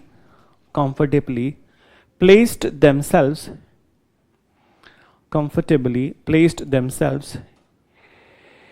in the revenue ranks of government.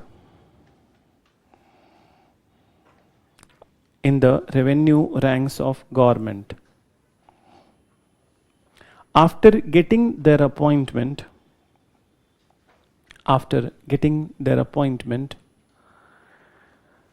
they had first-hand information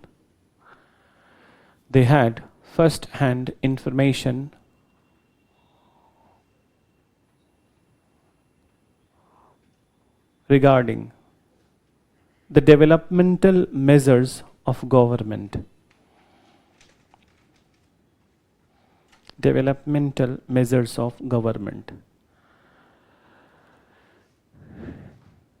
Using the information,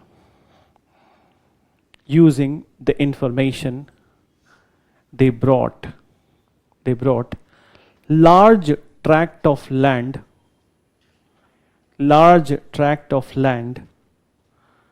near future irrigation projects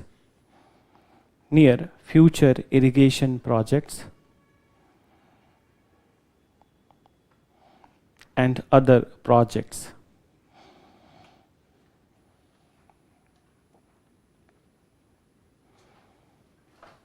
Full stop. Later they reaped huge benefits huge benefits by selling these lands. By selling these lands. ठीक है? Then next point, you write the increased income of intermediaries led to rise in their power.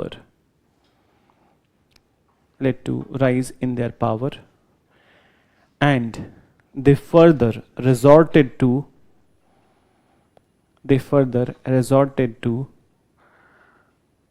bribery, coercion,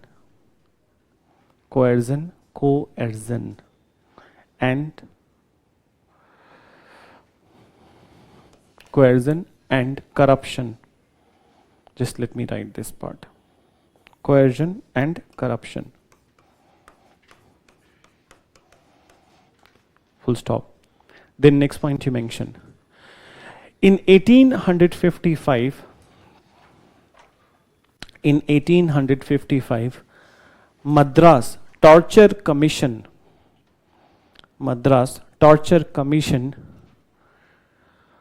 reported the increased level of exploitation and further suggested to the government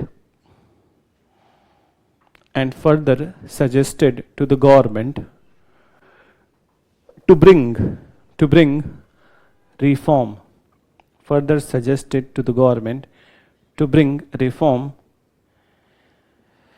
in the law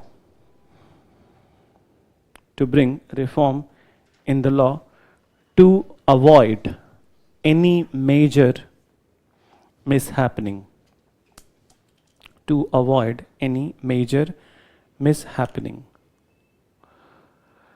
Done? So this is about the Rayatwadi. Meanwhile, in break, when you come back, please revise it. ठीक है? Break में revise कर लेना इसको. Then we will start after the break Mehelwari. ठीक है? Last one. We will complete it today only. So you might also have this confusion that which came first, Rayatwadi or permanent? Permanent came first. ठीक है? And as I mentioned, 1792, but that was an experimental project of the Rayatwadi, which cannot be said as the first. Formally, it was implemented when it was extended by the Thomas Munro in Bombay Presidency. Oh, sorry, Thomas Munro in Madras Presidency.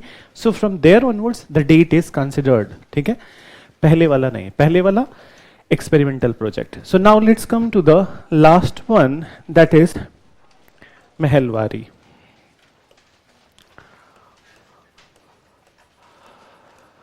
Mehelwari settlement.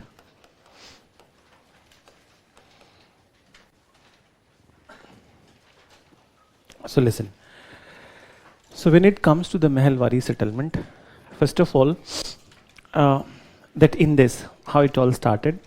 So initially it was Holt Mackenzie who suggested to implement it in 1819. So on his suggestion, in 1822 it was implemented in UP, ठीक है, Western UP.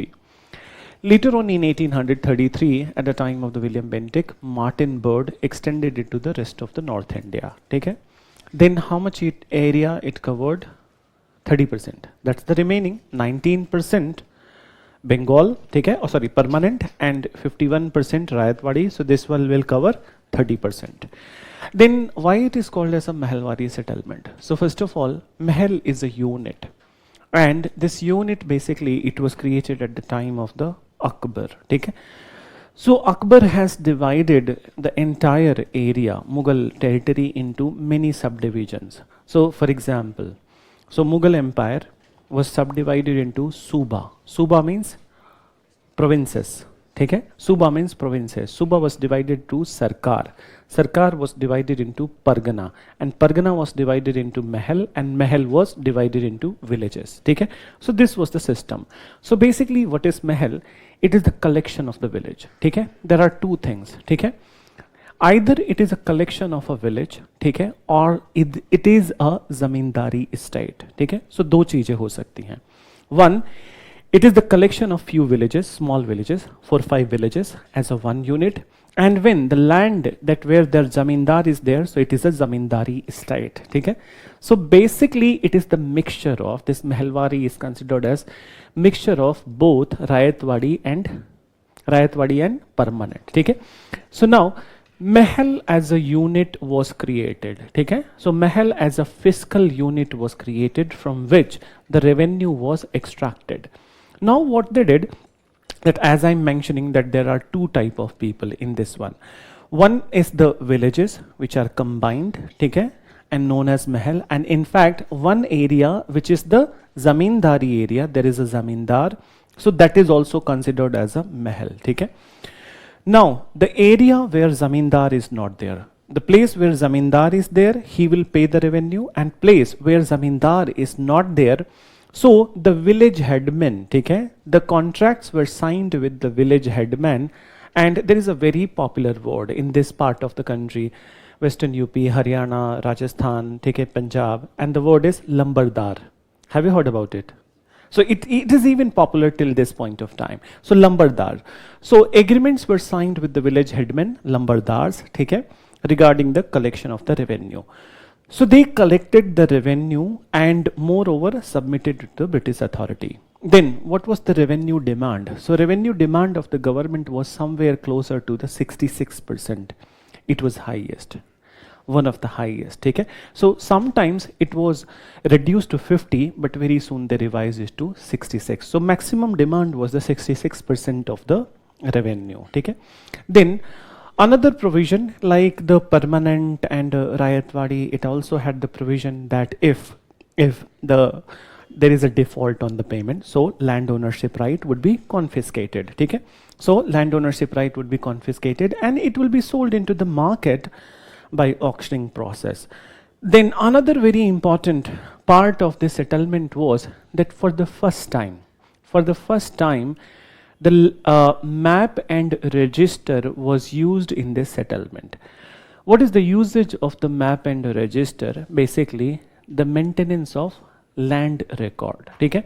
So this is a new beginning which the government has made at this point of time. So maintenance of the land record started, and map and register means that not only that how you will maintain the land record, you need to create the map of the land. Okay? And in villages if you go, so if you belong to the north and eastern part of India, so you know that it is called as the khatna. Okay?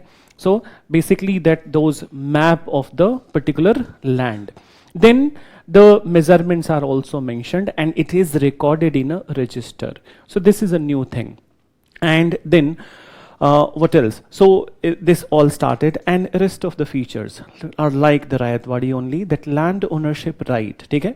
Land ownership right, it is given to the peasants in the village areas and it is given to the zamindar in zamindari areas. Okay? So it was given to the peasants in the village areas and it is given to the zamindar in zamindari areas. And it was hereditary and also transferable. So the same thing. Moreover, since they are incorporating the good things from their own perspective from both the settlements, so what they did, that they kept the provision of relief during the calamity. Okay? So mention, you write. In 1819, Holt Mackenzie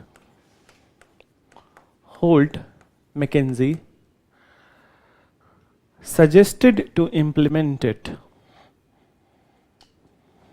Holt Mackenzie suggested to implement it. As such, in 1822,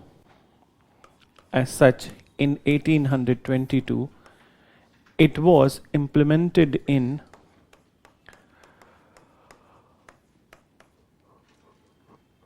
Western UP. It was implemented in Western UP. Then you write later in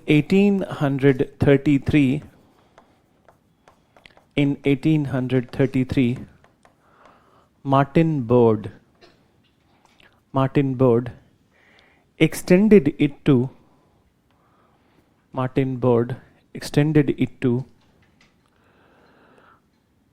rest of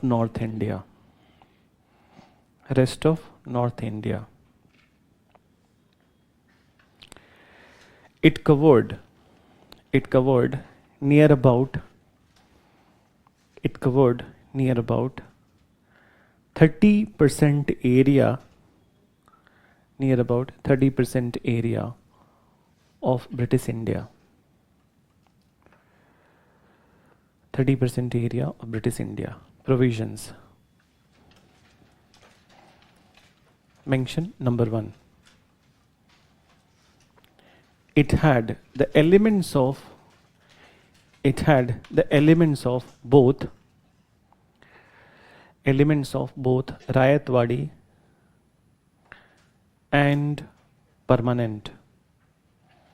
Rayatwadi and permanent. ठीक है. Second point you write. For the collection of revenue,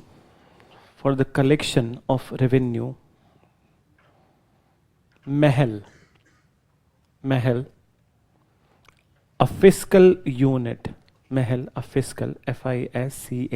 fiscal unit was created. ठीक है, full stop. In the same point you add Mahal was either group of villages or an estate of a zamindar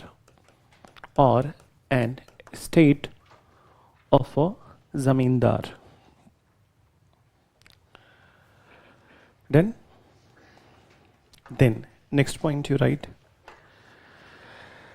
Agreements were signed with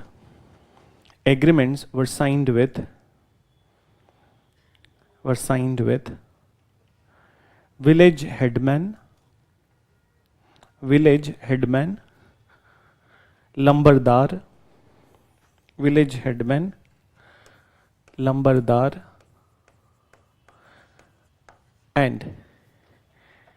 and in zamindari estates with zamindar.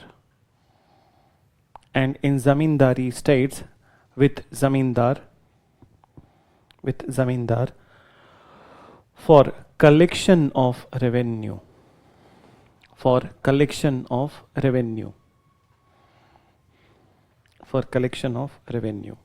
Done? Your handwriting is good and it's clear also. Then collection of revenue. Then next you write the revenue demand of the government.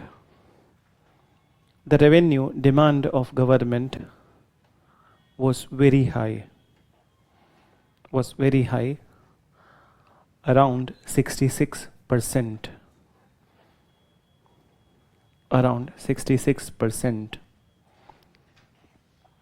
Then next you mention for the first time. Next point you write for the first time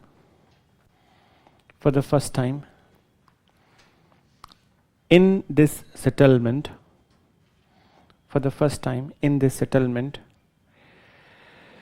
Map and register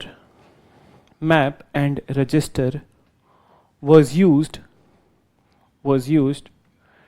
to maintain the land record. Done? Land record. Full stop. Next point. Land ownership rights land ownership right was given to the peasant,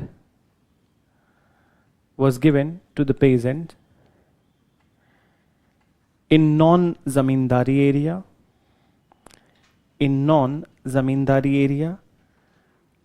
and two zamindars in their states. Two zamindars in their estate, ES wala state. ठीक है? Then, like other settlement,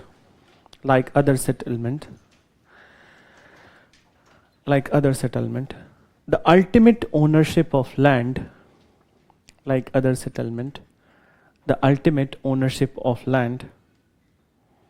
was in the hand of British authority.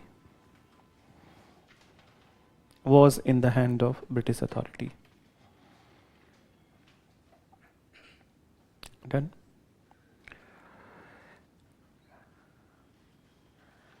Defaulting on payment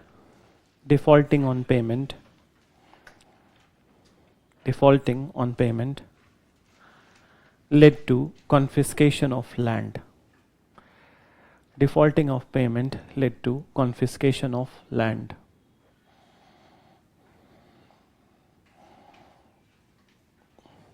And last one you write, mention, there was a provision of relief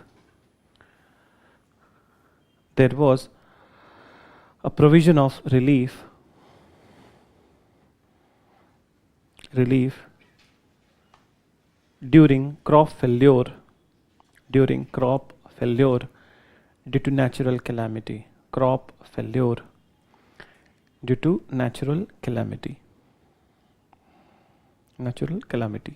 So this is the feature of this particular Mehelwari.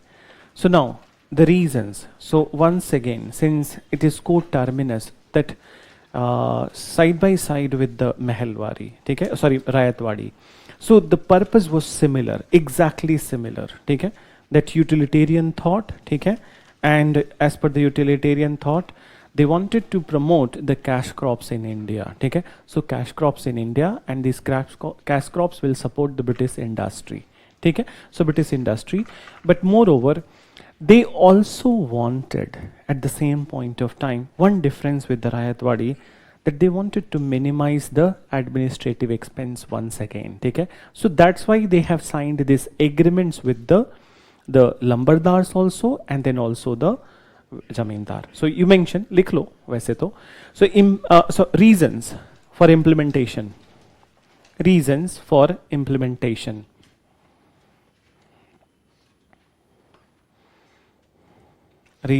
implementation. So number one, you write, to promote cash crops, to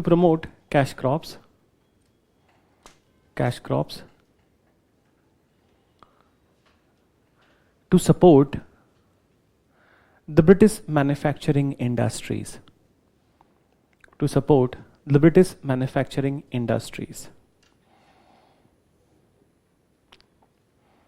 Number two, to minimize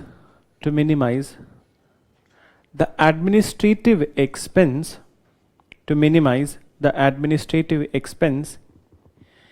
in the collection of revenue.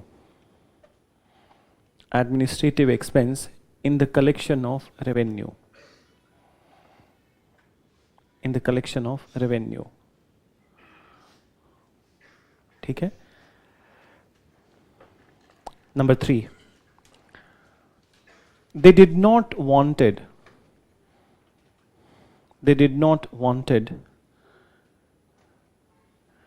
to disturb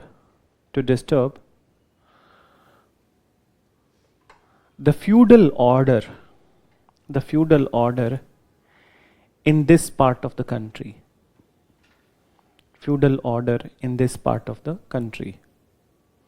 Why so?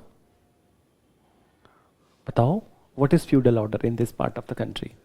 zamindars, ठीक है, and then also village headmen, ठीक है, so that these people must remain loyal, ठीक है. So you can mention feudal order in this part of the country, so that they must remain loyal to British authority. Loyal to the British authority. They must remain loyal to the British authority. So now, let's listen about the impact of this settlement. ठीक है, so what was the impact? So obviously this for the revenue generation. जहाँ कुछ न समझ में आए, point नहीं मिल रहा है, revenue वाला डाल देना, ठीक है, एक बढ़ जाएगा. So the concrete points I have given, one, the other, the generic ones you can always write. So now, when it comes to the impact of this settlement, first of all, let's talk about this very first thing, which is the land record. So now, one of the focal point of this particular settlement was the survey of the land, and everything was dependent on the survey of land, because once you do the survey, then you maintain the land record, okay, and on the basis of the land record, the things would be fixed, okay. So this maintenance of the land record, it failed, and not only it failed, but it failed miserably, okay. So the survey which was at the core of this particular settlement, it failed, and it failed miserably. So what is the reason of this?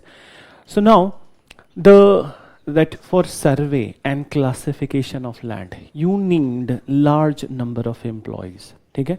So you need large number of employees who can do the survey, and they can maintain the land record. But what does this settlement says? It says that go with the old feudal order of India, okay, and they must be interested with this task, okay. So what happened, that these people who were responsible for maintaining the land record and the survey, they were going to the field, okay, and they were making some idiosyncratic estimates then based on their whims and fancies. So I have mentioned this word idiosyncratic estimate. Just listen about that. What do I mean by this word idiosyncratic estimate? See that it is not possible for a person. Suppose that that one entire district, okay, is to be surveyed, and entire land of that district to be surveyed and classified. So it is not possible for one person to survey the entire land and create the record of it. So 10-15 people are required, but this task is given to one person, okay, because government wants to minimize its administrative expense. So the one person who will go there, he will not do anything, okay. What he will do, that he will just look at the land, rather than coming of the measurement units, he will look at the land, and then he will say, it seems like that this is a 10 acre of land, okay. भले वो 5 एकड़ हो, ठीक है. So it seems like that this is a 10 acre of land. Who the hell wants to survey? लिख लेता हूँ, ठीक है. So then the obvious result, this is the idiosyncratic estimate, that वो होता है ना कि मेरे अनुमान से तुम लोगों को UPSC क्लियर कर लेना चाहिए इसी साल में. So this is a idiosyncratic estimate. मेरा अनुमान गया भाड़ में, ठीक है.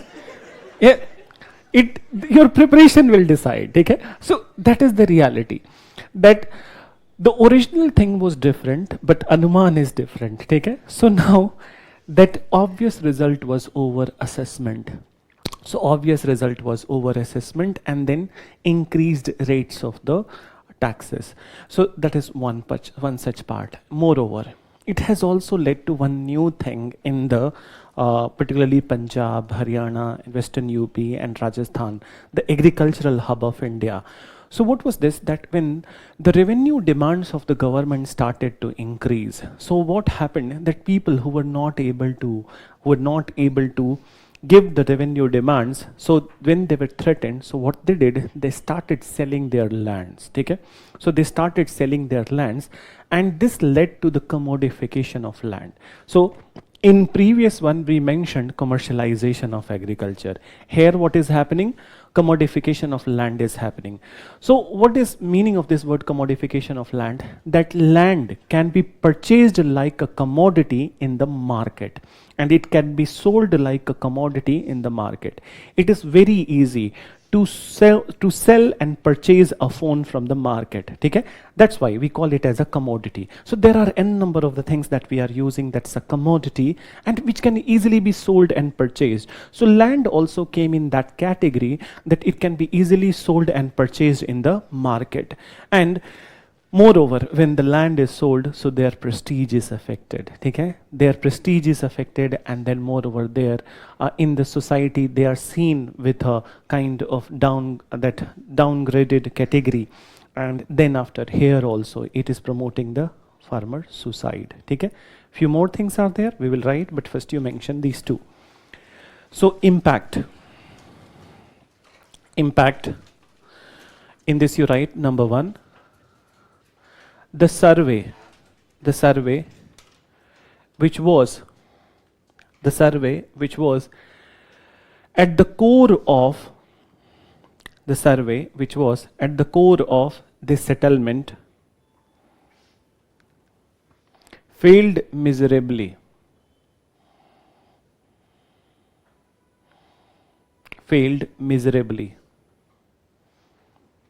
Then full stop. The existing paraphernalia, you can write, the existing paraphernalia was not sufficient to carry out. Existing paraphernalia was not sufficient to carry out the survey and classification.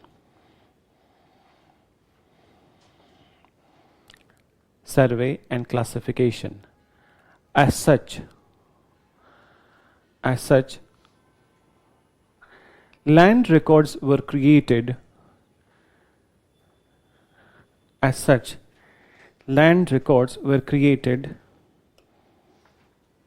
On the basis of idiosyncratic estimate.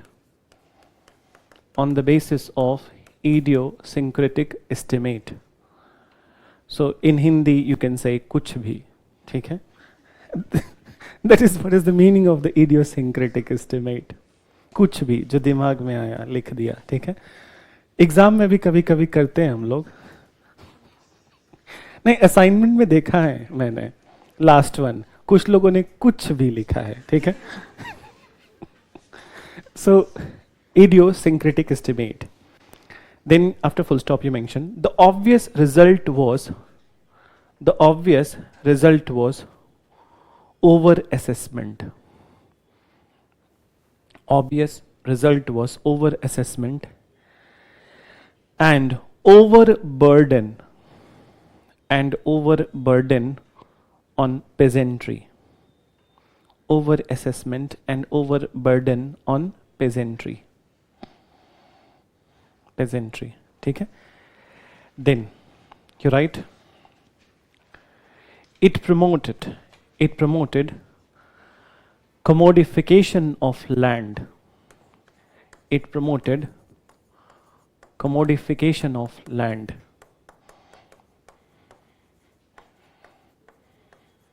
You further write in the brackets that what does it mean. So commodification of land. So you write in brackets, land became a commodity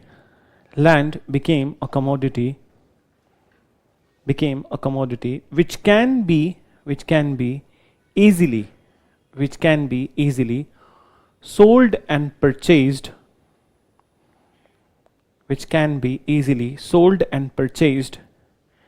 in the market.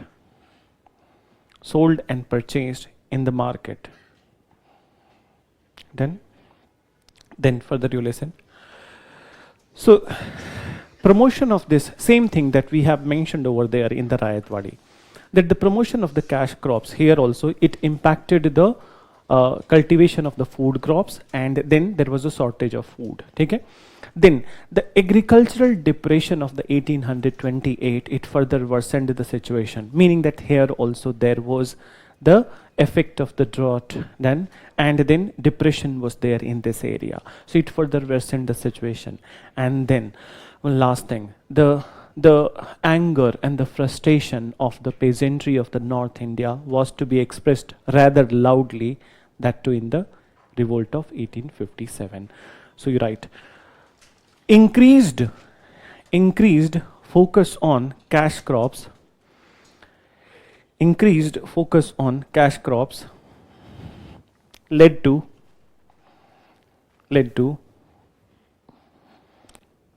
deficiency in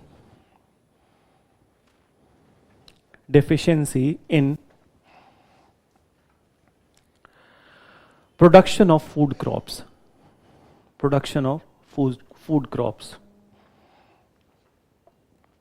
Next point.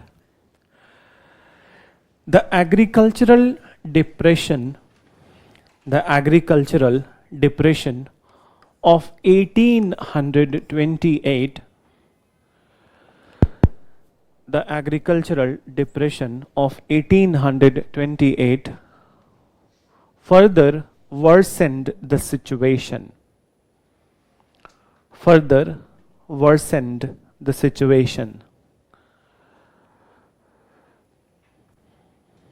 And last one you write,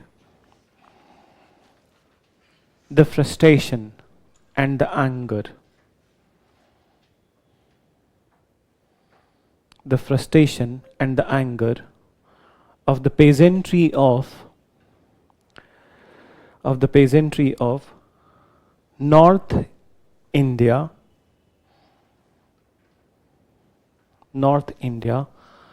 was soon to be expressed rather loudly and violently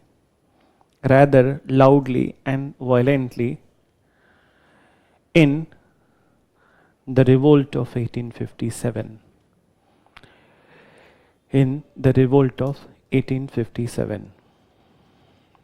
Done? So now you have written. One more thing, I just want to bring your attention to the same thing. See that, and it's not about that boasting and the exaggerating the things. It's your batch, okay? And in this batch only, I have added many new things into your notes, so that you must not have to look at the other things, okay? So in my own way, I have incorporated those all important aspects from the perspective of the exam. So in other batches, I have not added till this date, so I have started it from your batch. So please read it diligently, okay? And I don't think that you might encounter any confusion in this regard after writing this very clearly in your notebook. So this is what is all about the land revenue settlement. We don't have class tomorrow, so next week we will start with the civil and tribal uprising, and after completion of that topic, 1857 revolt. ठीक है, चलो, thank you.